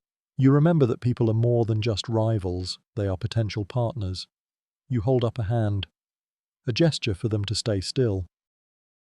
You take a piece of dried meat from your pouch, and with a slow, deliberate movement, you place it on a flat rock in the middle of the river. It's a risk. It's a gesture that says, "We come in peace." It is a silent invitation to a conversation that may end in either friendship or bloodshed. Then you notice a quirky tidbit. One of the scouts from the other tribe, a boy no older than your youngest brother, has a small carving of a bird in his hand. It's a fringe detail, a small piece of art that looks almost identical to the ones your tribe carves. It's a silent sign of a shared culture, a quiet reassurance that you have more in common than you have differences. You don't have a word for it, but you know that this small carving is a link between you and them, a testament to the fact that you are both just trying to survive. Historians still argue whether early human conflict was driven by resource scarcity or cultural differences. For you, it's a feeling, a tension between the fear of the unknown and the hope of a shared future. You and the scouts retreat to your camp, but you leave the meat on the rock. It is a gesture of hope, a sign that you are willing to build a bridge. As you get back to the safety of your fire, you can't help but wonder if they will take it, and what that will mean for your tribe. You feel a sense of unease, a tension that you haven't felt since you saw the tracks of the saber-toothed cat, but you also feel a glimmer of hope. You've taken the first step toward a new, and possibly better world. A world where you are not just a part of a tribe, but a part of a much larger community. A world where you don't have to live in fear. The next morning, you return to the river. The meat you left on the rock is gone.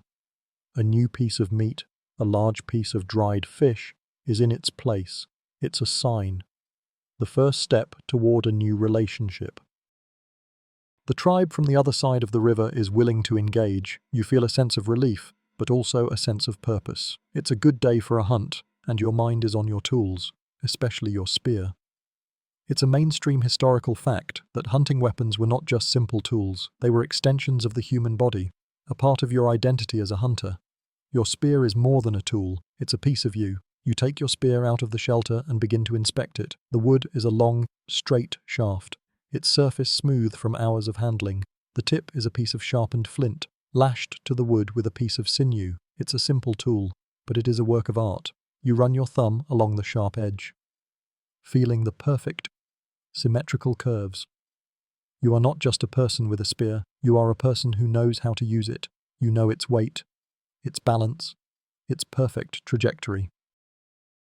You can throw it with an accuracy that seems almost magical. This spear is your life, and you treat it with the reverence it deserves. Then you notice a quirky tidbit. You see a small, almost invisible carving on the shaft of the spear, a tiny and spiraling pattern that seems to have no practical purpose. It's a fringe detail, a small piece of art that you added to your weapon a long time ago. The other hunters in your tribe have similar markings on their spears. It's a way of making the weapon your own, of imbuing it with a part of your spirit. It's a silent signature, a quiet testament to the fact that you are a creator, not just a user. Historians still argue whether these markings were purely aesthetic or if they had a spiritual meaning, a way of asking for a successful hunt. For you, it's a bit of both. You are a hunter, but you are also a part of a much larger, more mysterious world.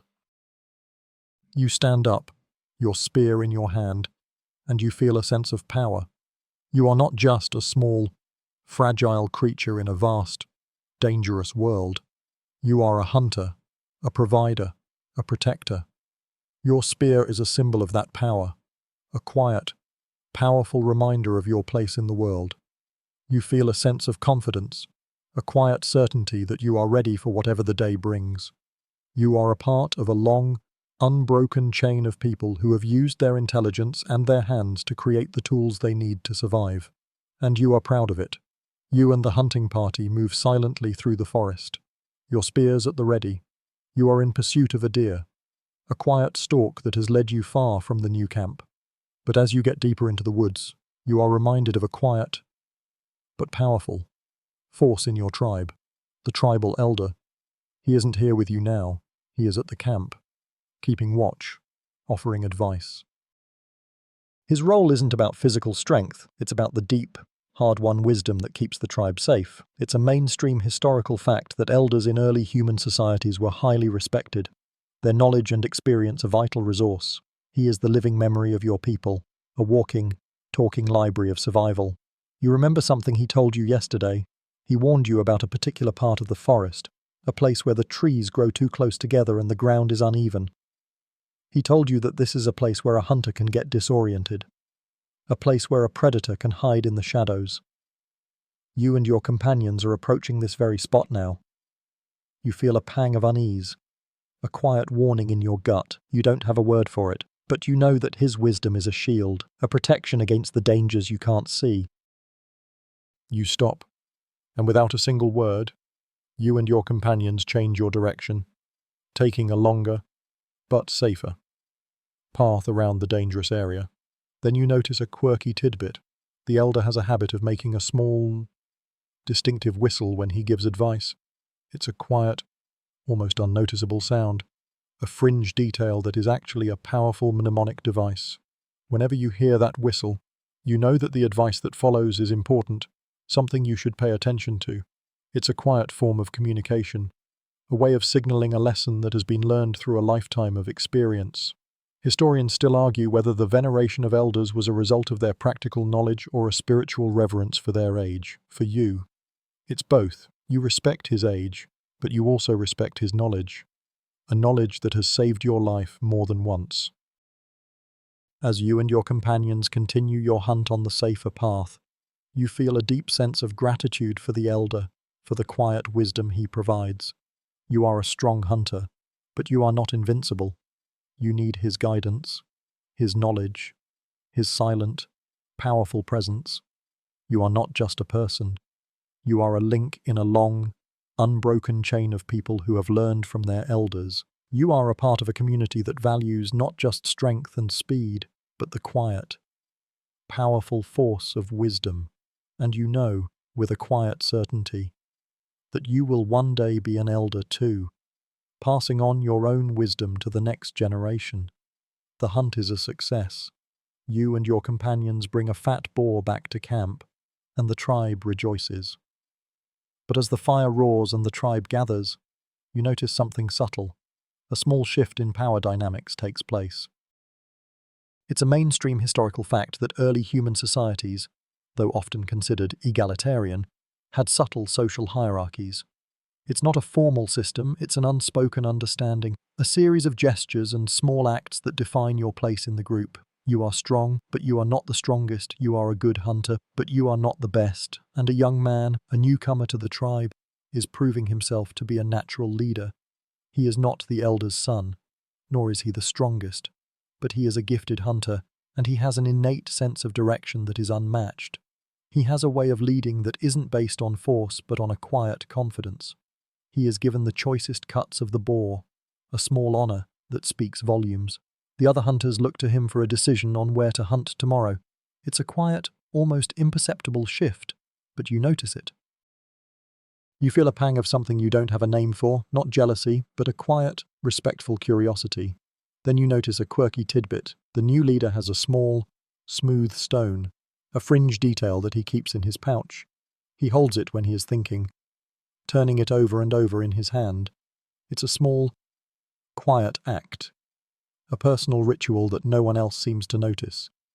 You are a great hunter, but you don't have this ritual. This small act seems to center him, to give him a sense of calm and power that you don't possess. It's a sign of a new kind of leadership, a leadership that is based on something other than strength or age.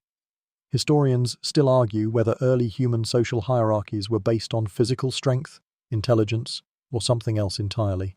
For you, it's a mix of all three. This young man is not just strong, he is intelligent, and he has a quiet, unshakable confidence that draws others to him. You watch him from a distance, a quiet sense of respect growing in your heart.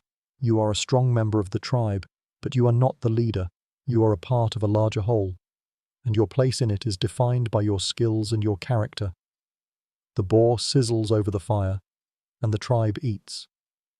A shared moment of peace and happiness. The social order is a quiet, living thing, and you are a part of it.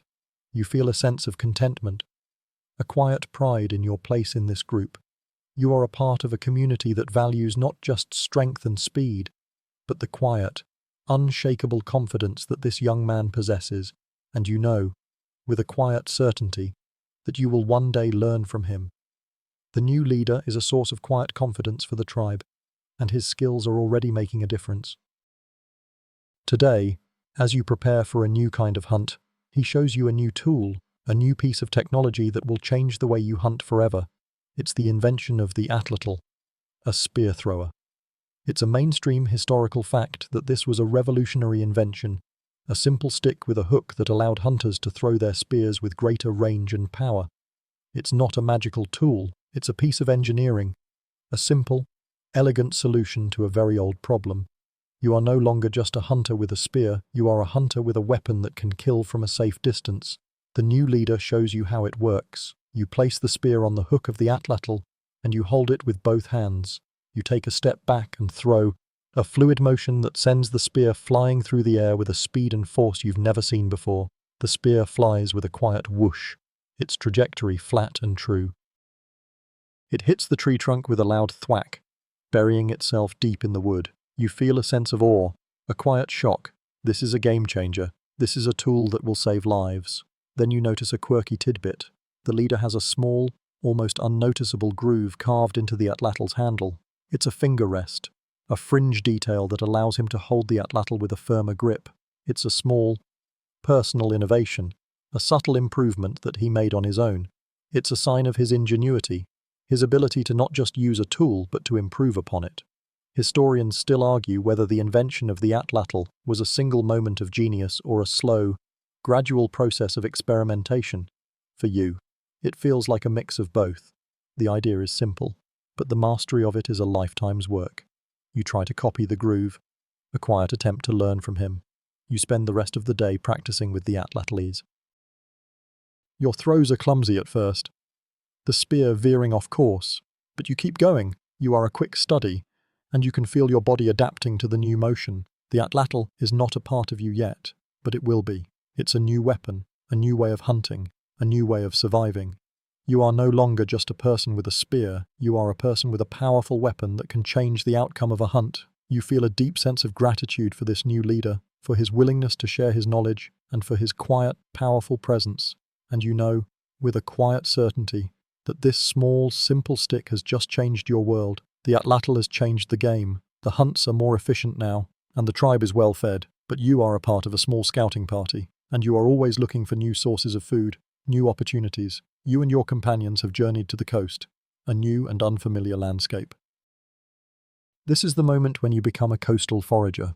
It's a mainstream historical fact that early humans were incredibly adaptable, changing their diets and lifestyles to suit their environment. You are no longer just a hunter of land animals, you are a hunter of the sea. You are an expert at adapting, and your tribe's ability to pivot to new food sources is what keeps it alive. The air here smells of salt and moisture. The ground is a mix of sand and rock, and the sound of the waves crashing against the shore is a constant, rhythmic roar. You and your companions walk along the shoreline, your eyes scanning the ground not just for tracks but for shells, crabs, and other small creatures that the tide leaves behind. You see small pools of water left by the receding tide, and in them, you find tiny, wriggling fish. It's not a hunt, it's a careful, patient, and quiet search. You are a different kind of hunter now. Then you notice a quirky tidbit. The other foragers are using a small, sharp stick to pry open a clamshell. It's a fringe detail, a small, unassuming tool that is actually a vital part of your new life. You don't have a word for it, but you know that this stick, with its smooth, polished tip, is a part of a long history of human innovation. You and your companions are not just taking food, you are developing a new set of skills, a new way of interacting with the world. Historians still argue whether early humans first moved to the coast for food or for trade. For you, it's a mix of both. You are here for food, but you are also here for a new experience, a new set of challenges that will make your tribe stronger and more resilient. You spend the rest of the day foraging, your basket filling up with a strange and wonderful variety of food. You find strange, spiky creatures that look intimidating but are actually delicious. You find tiny, colourful shells that you will use to make a necklace, a small piece of art that will remind you of this place. The sun is setting now, and the sky is a brilliant mix of orange and purple. The sound of the waves is a constant, gentle lullaby. You feel a sense of contentment, a quiet pride in your ability to adapt. You are not just a person, you are a part of a vast, interconnected world. A world that is always changing, always evolving, and you are changing too. The coastal foraging was a success. The tribe is well fed, and you are all enjoying the change of scenery. The beach is a constant source of new food and new materials. As you walk along the shoreline, you see a collection of strange, colourful stones. Some are a deep, vibrant red, some are a bright yellow, and some are a dark, rich black. You're not just looking at rocks, you are looking at the first use of pigments and dyes. It's a mainstream historical fact that early humans used natural pigments from ochre and charcoal to create art and to decorate their bodies and tools. You're not just a person, you are an artist, a creator, and a user of color. You take a few of the red and yellow stones and grind them into a fine powder, a simple mortar and pestle made of two flat rocks. The powder is soft and smooth, and when you mix it with a bit of water or animal fat, it becomes a thick, vibrant paste. The color is beautiful. You use a small stick to paint a few lines on your face, a quiet, simple decoration that you feel a sense of pride in. It's a way of expressing yourself, of showing your place in the tribe. You can also paint a part of your spear or the handle of your hand axe, a small, quiet act of artistry that makes your tools not just useful but beautiful. Then you notice a quirky tidbit. The other members of your tribe have their own favorite colors. The elder always uses black, a symbol of wisdom and power. The new leader always uses a mix of red and yellow, a symbol of his strength and his cleverness. And you like the vibrant, life-affirming color of the red ochre. You use it to paint a small line on the chest of your pup, a fringe detail that is a symbol of your connection to each other. Historians still argue whether the use of pigments was for ritual, for social status, or for a purely aesthetic purpose. For you, it's a mix of all three. You feel a sense of power when you wear the colors of your tribe, and you feel a sense of beauty when you see the colors on the faces of your loved ones. The sun is setting now, and the tribe is gathered around a new fire on the beach. The firelight flickers on the painted faces, and the colors seem to glow in the darkness. You feel a deep sense of connection to the people around you, a sense that you are not just a group of people, but a living, breathing work of art. You are a creator of beauty, a part of a long, unbroken chain of people who have used the earth to express their souls. The pigments are a silent, powerful form of communication, a language that everyone understands. You are a part of a community that values not just strength and speed, but the quiet, beautiful force of art. And you know, with a quiet certainty, that this small, simple act of painting has just made your world a little bit brighter. The coastal life is good, but the river has been a quiet, constant presence, a reminder of the world beyond the beach. It's a fast, wide, and deep waterway, and you know that sooner or later your tribe will have to cross it. The challenge of river crossings is a fundamental part of your nomadic life. It's a mainstream historical fact that early humans were skilled at navigating and crossing difficult bodies of water. You are not just a person who walks on land, you are a person who can conquer a river. It is a terrifying, but necessary, part of your journey. The elder, with his quiet wisdom, chooses a spot. It's a place where the river is a little shallower, a little slower, but it's still a powerful, rushing force. You can feel its strength from the bank, a quiet, powerful pull that seems to want to drag you in. The water is cold, and the current is strong. The tribe is nervous, the children are crying, and the women are holding them close. The men are silent, their faces grimly focused. This isn't a simple walk across a stream, it's a test of your courage and your unity. Then you notice a quirky tidbit. The elder has instructed the tribe to take a small detour to find a large, fallen log. This is a fringe detail, a small piece of ingenuity that will make all the difference. The log isn't just a flotation device, it's a living raft, a temporary bridge that will help the tribe cross the river safely. You and the other men and women use strong vines to lash the children and the weaker members of the tribe to the log, a quiet act of trust and protection.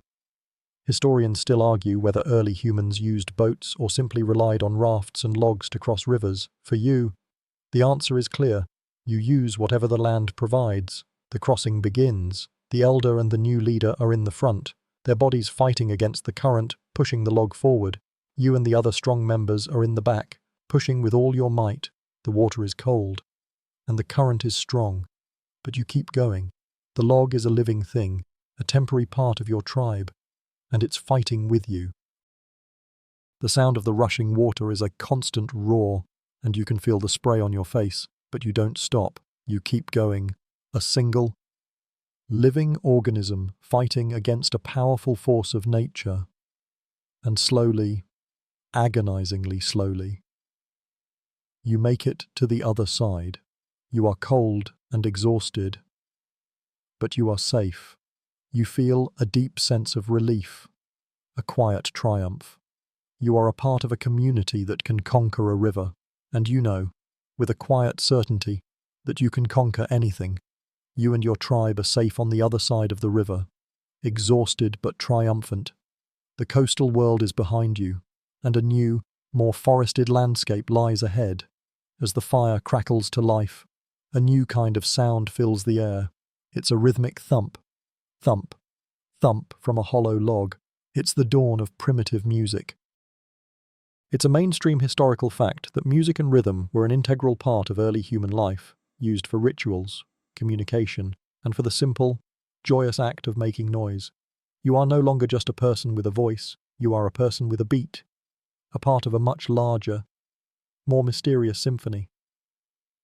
The sound comes from the new leader. He's using a small and smooth rock to beat on a hollow log, a simple drum that creates a deep, resonant sound. The rhythm is not just random, it's a pulse, a heartbeat that seems to echo the rhythm of the tribe itself. You feel the beat in your chest, in your bones. It's a quiet, powerful feeling, a sense of unity that transcends language and culture.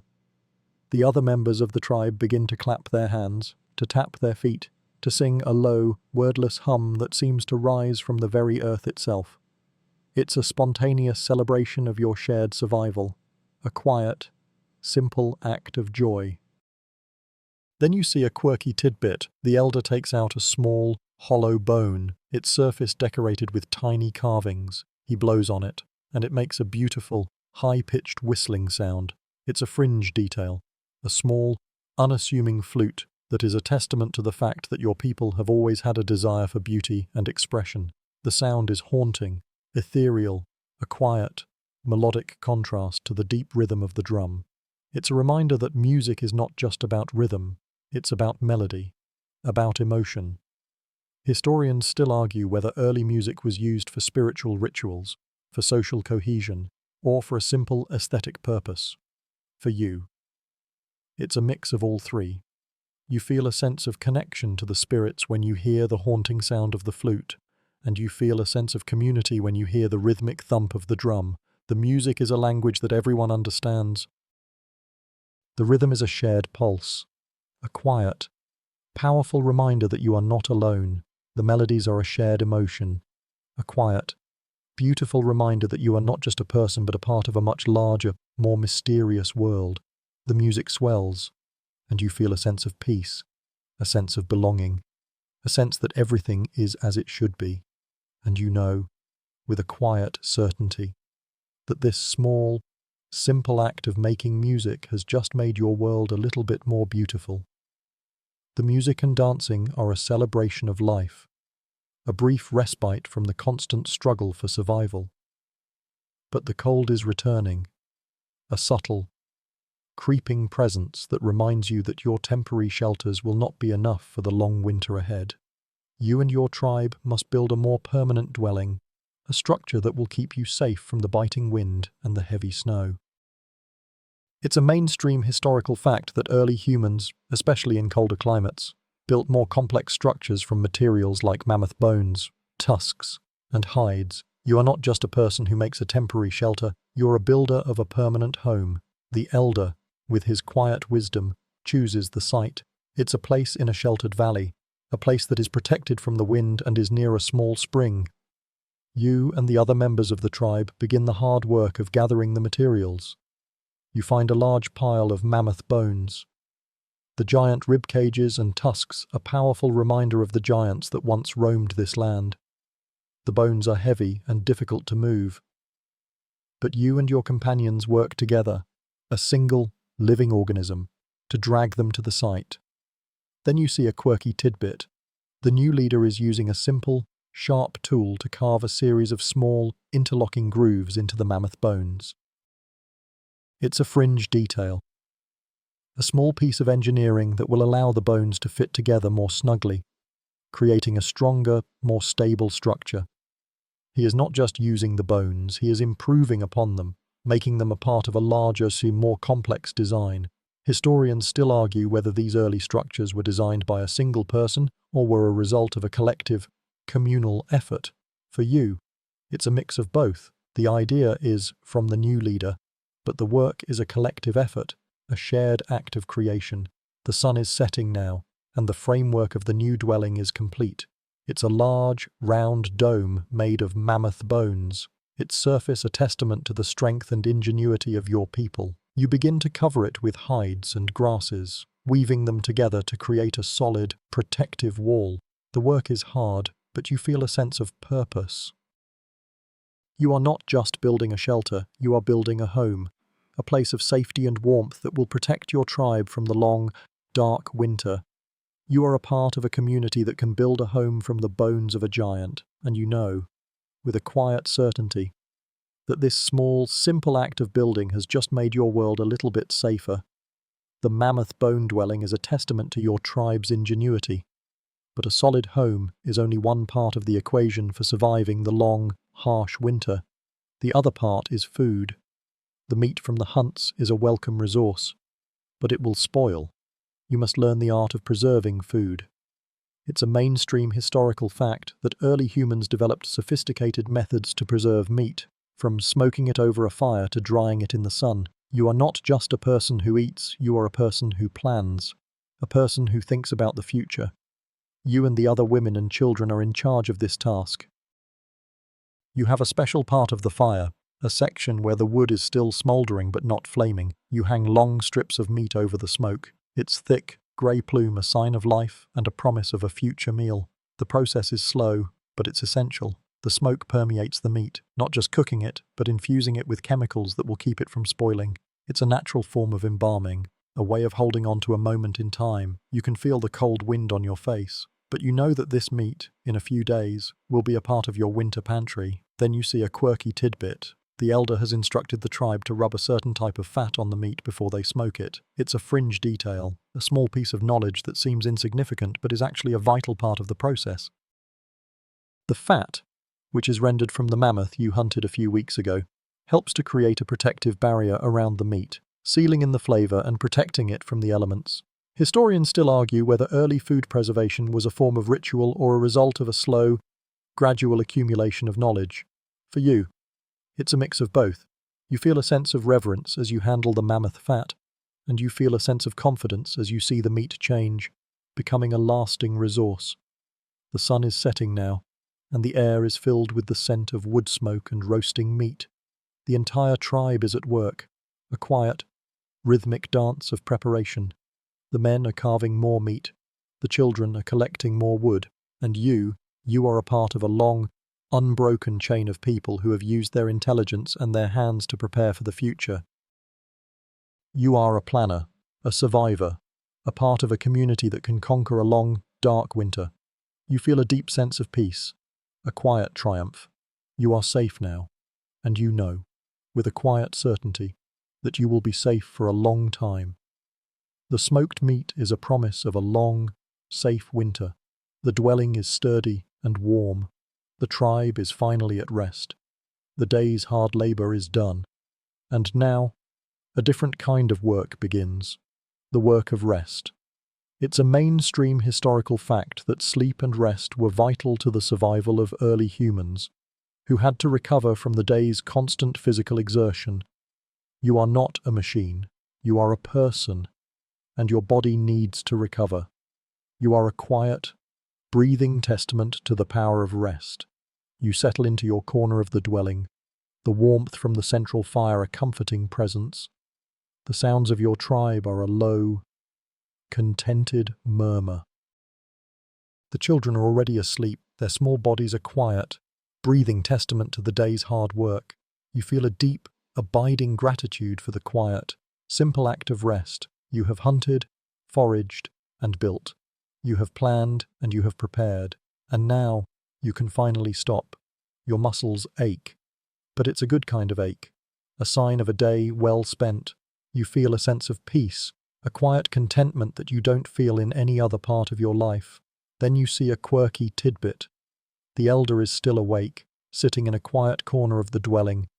He is not working, he is just sitting, his eyes closed, his breathing slow and even. It's a fringe detail, a small piece of a larger, more complex practice.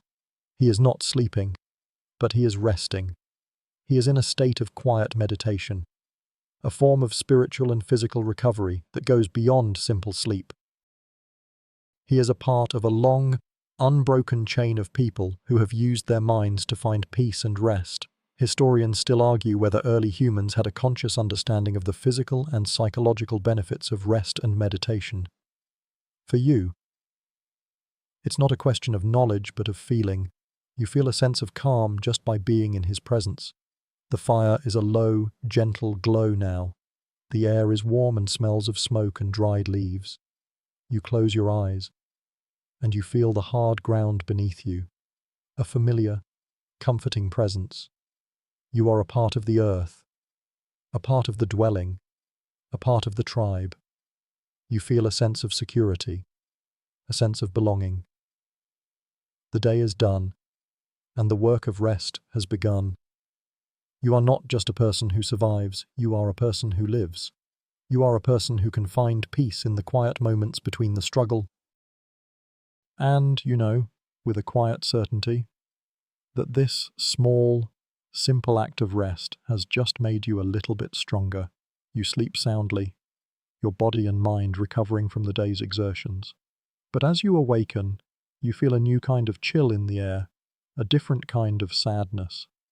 The quiet murmur of the tribe is replaced by a somber silence. You learn that one of the elders, the one with the quiet smile, has passed away in the night. The tribe is grieving. This is the first sign of burial rituals. It's a mainstream historical fact that early humans had complex and often emotional responses to death, creating ceremonies and rituals to honor their dead. You are not just a person who dies. You are a person who is remembered. And your passing is marked with a solemn ceremony that is a testament to the fact that your life mattered. The tribe gathers, their faces etched with grief. The body is prepared with care. It's cleaned and decorated with red ochre, the vibrant color a symbol of life and blood. You and the other members of the tribe bring small, personal items, a piece of flint, a carved bone, a small piece of jewelry to be buried with the body.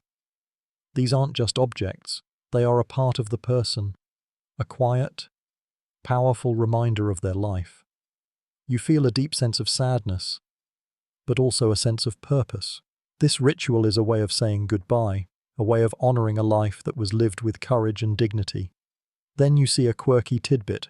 The elder's body is placed in a fetal position, a fringe detail that is a common practice in many early burial sites.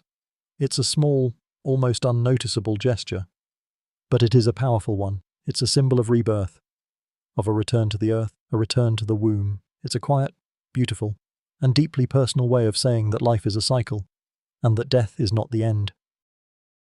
Historians still argue whether these burial practices were a sign of a belief in an afterlife or a simple, emotional response to loss. For you, it's a mix of both. You feel the deep pain of loss, but you also feel a sense of hope, a sense that your loved one is not truly gone, but is just a part of a much larger, more mysterious cycle. The burial is complete. The ground is covered with a small mound of earth and rocks, a simple marker that will remind you of the person who is buried there. The tribe is silent, their grief a quiet, powerful presence. You are a part of a community that can face death with courage and dignity.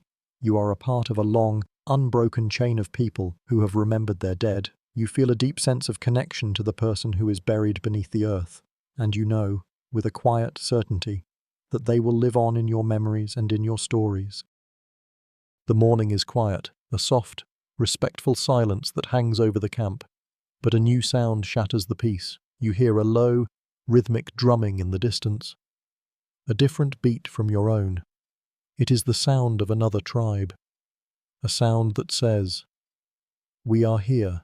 You remember the friendly exchange of goods from a few weeks ago, but you are reminded that not all interactions are peaceful. This is the threat of intertribal conflict. It's a mainstream historical fact that while early humans sometimes cooperated, they also engaged in warfare and conflict, often over resources or territory. The tension rises. The air crackles with an unspoken challenge. You feel the familiar adrenaline, a different kind of rush from the one you feel on a hunt. The new leader and the elder are in a quiet, intense discussion. The younger hunters want to go out and show their strength, to make a show of force. But the elder, with his quiet wisdom, counsels caution. He remembers a time when a conflict like this ended in bloodshed. He knows that the stakes are high, and that a single mistake could cost the tribe everything. The new leader agrees, and a silent consensus is reached. You will not fight, you will wait. You will see what they do. You are not a warrior, you are a survivor. Then you see a quirky tidbit. The other tribe's drumbeat has a specific pattern, a fringe detail that is a signature of their people. It's a rhythm you've heard before, in a story from a distant tribe. The story says that this rhythm is a sign of a tribe that is in need, a tribe that is looking for a new place to live. It's not a war drum, it's a drum of desperation. Historians still argue whether these tribal songs and rhythms were a form of communication or just a cultural expression. For you, it's a bit of both. You hear the desperation in their drumbeat, and you feel a sense of empathy. You have been there.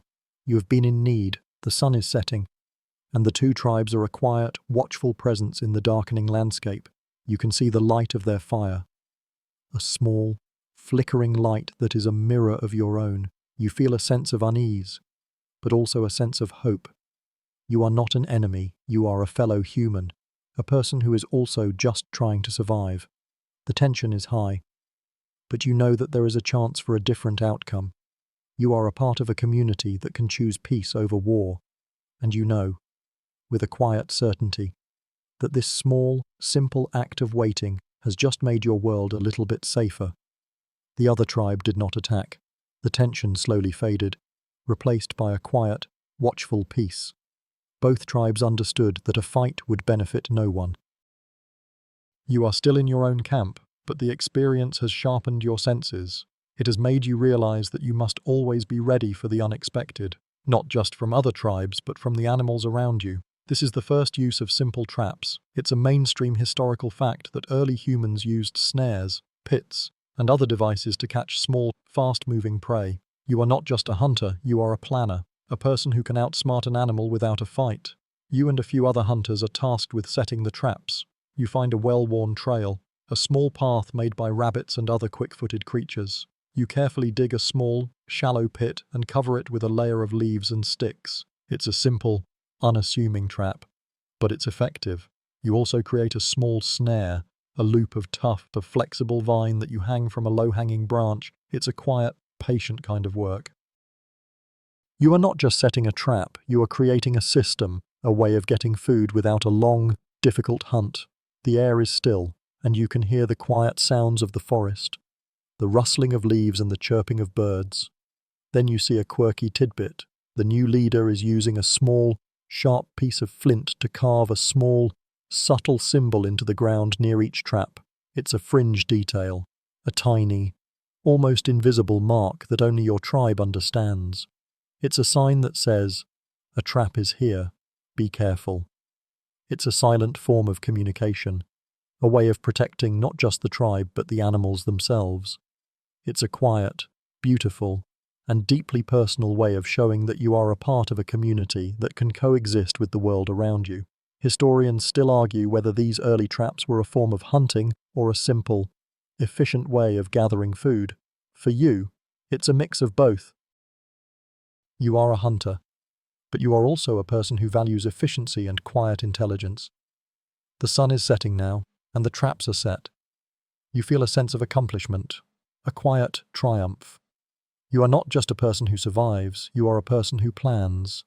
You are a part of a long, unbroken chain of people who have used their intelligence and their hands to create a better, safer world. You are a quiet, breathing testament to the power of ingenuity, and you know, with a quiet certainty, that this small, simple act of setting traps has just made your world a little bit more reliable.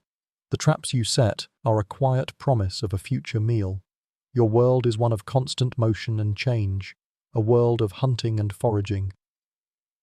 But tonight, as you sit by the fire in the mammoth bone dwelling, you are reminded of a quiet, powerful force that is the bedrock of your life. Family. This is the dawn of early concepts of family. It's a mainstream historical fact that for early humans, the family unit, whether it was a nuclear or extended family, was the central part of society. It was the source of protection, of knowledge, of love. You are not just a person, you are a part of a family, and you feel the deep, protective bond for your kin. You watch as your younger brother, who is no more than 5 years old, falls asleep in the arms of your mother.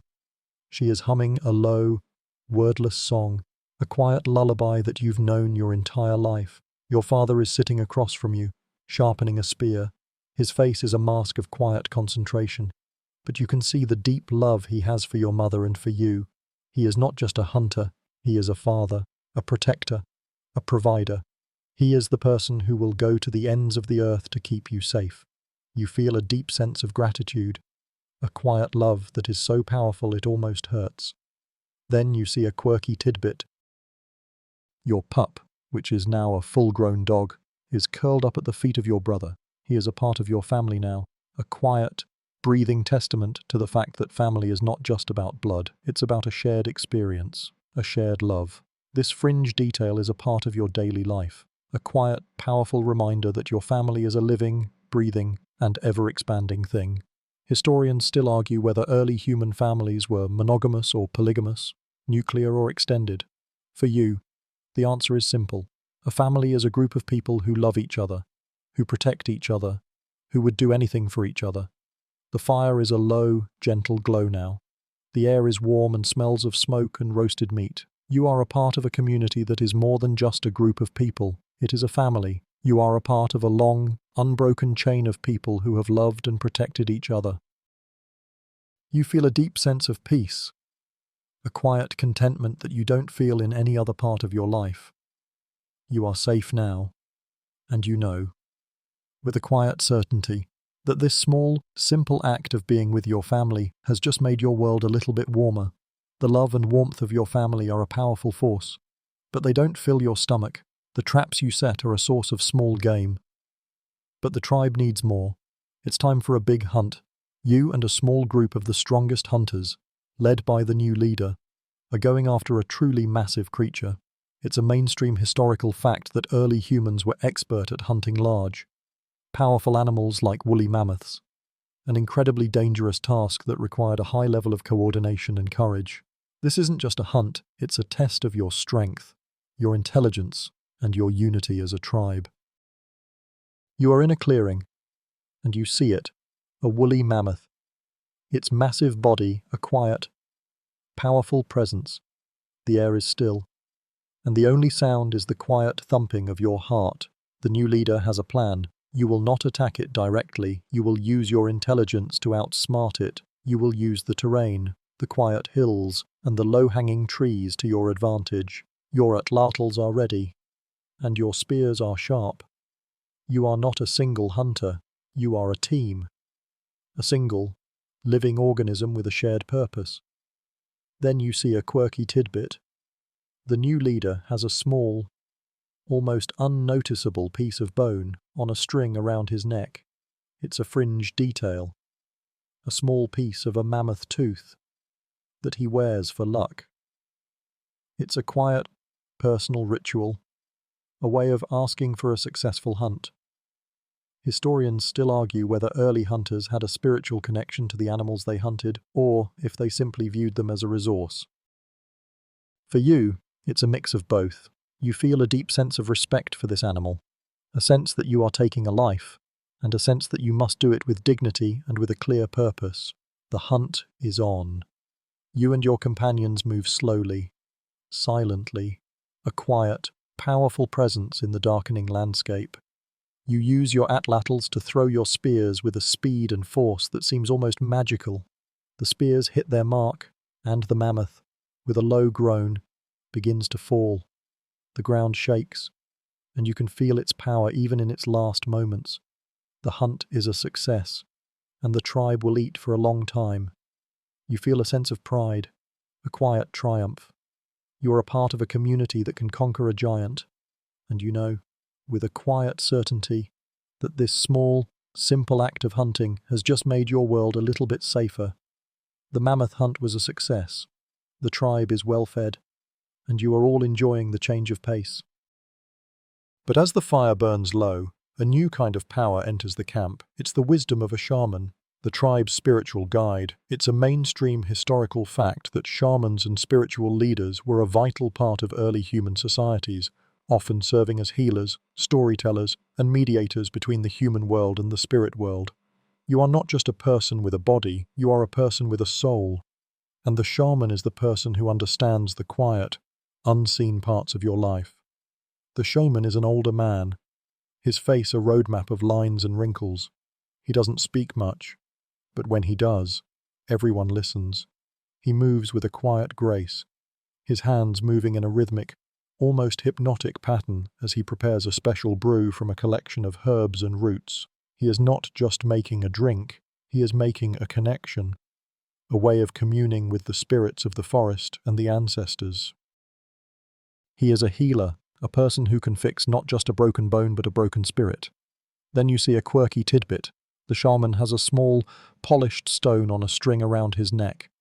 The same one you saw on the neck of the new leader. It's a fringe detail, a small piece of a larger, more complex story.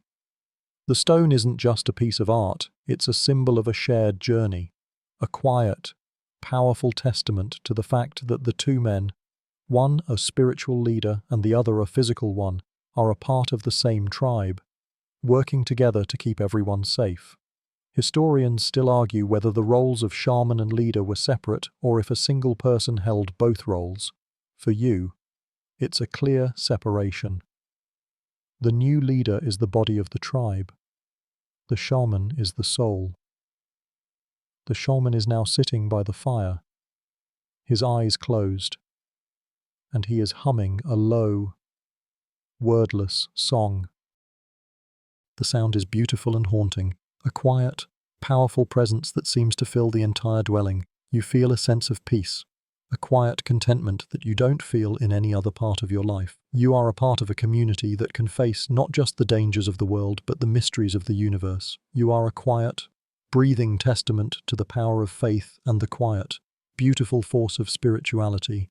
And you know, with a quiet certainty, that this small, simple act of communing with the spirits has just made your world a little bit more beautiful. The shaman's quiet power is a constant presence in your tribe. He is a source of comfort and guidance, a living reminder that your world is filled with unseen forces. But tonight, a new kind of power enters the camp, the power of creation. You and a few other members of the tribe, with the guidance of the shaman, are shaping a piece of clay into a small, meaningful figure. This is the first use of simple crafts. It's a mainstream historical fact that early humans were artists and artisans, creating not just tools, but also small, symbolic objects that had a deeper meaning. You are not just a person who survives, you are a person who creates, and your hands are a testament to the power of human ingenuity and expression. You and the others found a large patch of soft, wet clay near a stream. It's cool to the touch and easy to mold. You begin to shape it with your hands, your fingers and thumbs working the clay into a small, simple figure. You are not sure what it is yet. It's just a shape, a small piece of yourself that you are giving form. The air is still, and the only sound is the soft, squishing sound of the clay. It's a quiet, rhythmic sound, the sound of creation. You feel a sense of peace, a quiet joy. Then you see a quirky tidbit. The shaman is not just shaping the clay, he is singing a low, wordless song as he works. It's a fringe detail, a small piece of a larger, more complex ritual. He is not just shaping the clay, he is imbuing it with a part of his spirit, a part of the spiritual world. The song is a quiet, powerful presence that seems to fill the entire dwelling. It's a reminder that art and spirituality are not separate, they are intertwined. Historians still argue whether early art was a form of ritual, a form of self-expression, or a way of teaching. For you, it's a mix of all three. You are expressing yourself, you are honoring the spiritual world, and you are creating a small, powerful object that will remind you of this moment. The figure is complete. It's a small, simple representation of a woolly mammoth, a quiet, powerful testament to the successful hunt. You and the others place the figures near the fire, where they will harden and become a permanent part of your world. You feel a sense of accomplishment, a quiet triumph. You are a part of a community that values not just strength and speed, but the quiet, beautiful force of art. And you know, with a quiet certainty, that this small, simple act of creation has just made your world a little bit more meaningful. The clay figures are a quiet, lasting reminder of your tribe's history. But as the day turns to dusk, You are reminded that your world is not about a single moment of creation or a single great hunt. It's about the enduring rhythm of life.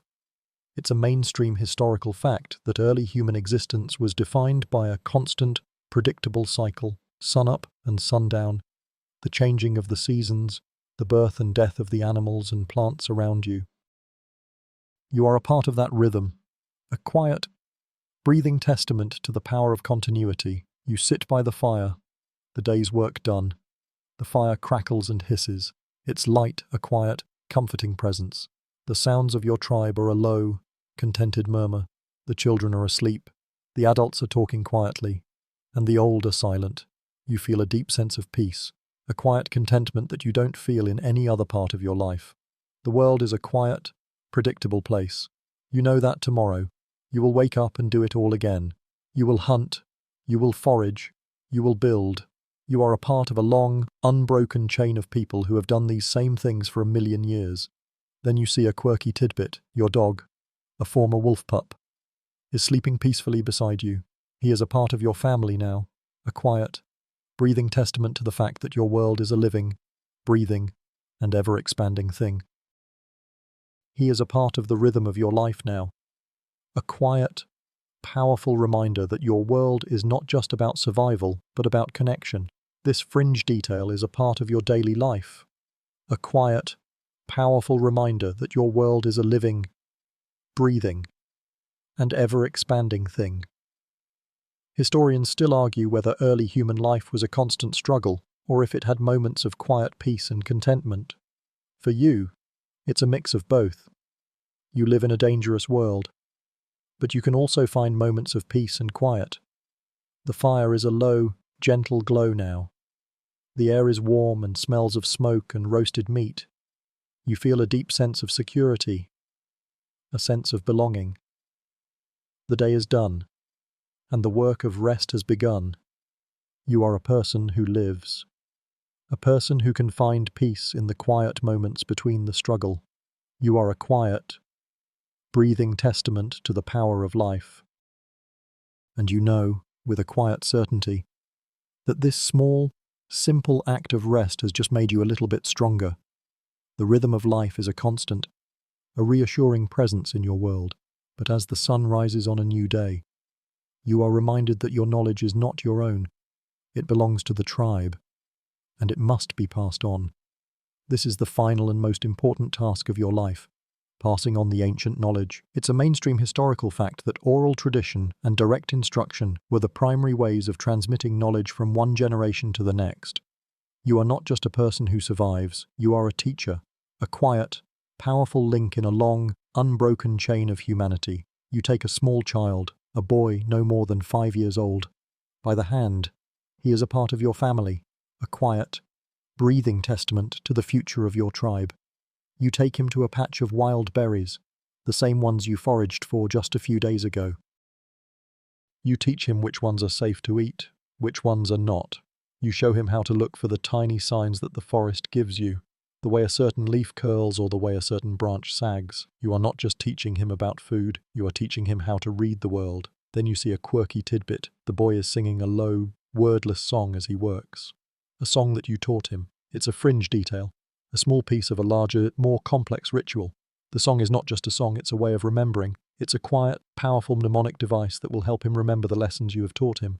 Historians still argue whether early education was a formal process or a simple, informal one. For you, it's a mix of both. You are a teacher, but you are also a part of a much larger, more mysterious cycle. The sun is setting now, and you and the boy are walking back to the mammoth bone dwelling. He is humming the song, and you feel a sense of peace, a quiet joy. You have done your job. You have passed on your knowledge. You are a part of a community that values not just strength and speed, but the quiet, beautiful force of wisdom. You are a quiet, breathing testament to the power of continuity, and you know, with a quiet certainty, that this small, simple act of teaching has just made your world a little bit safer. The air around you begins to grow softer, the sounds of the night fading into a gentle hum. The firelight feels like a warm blanket, and the world begins to slow down. You feel your muscles relax, your mind begin to quiet.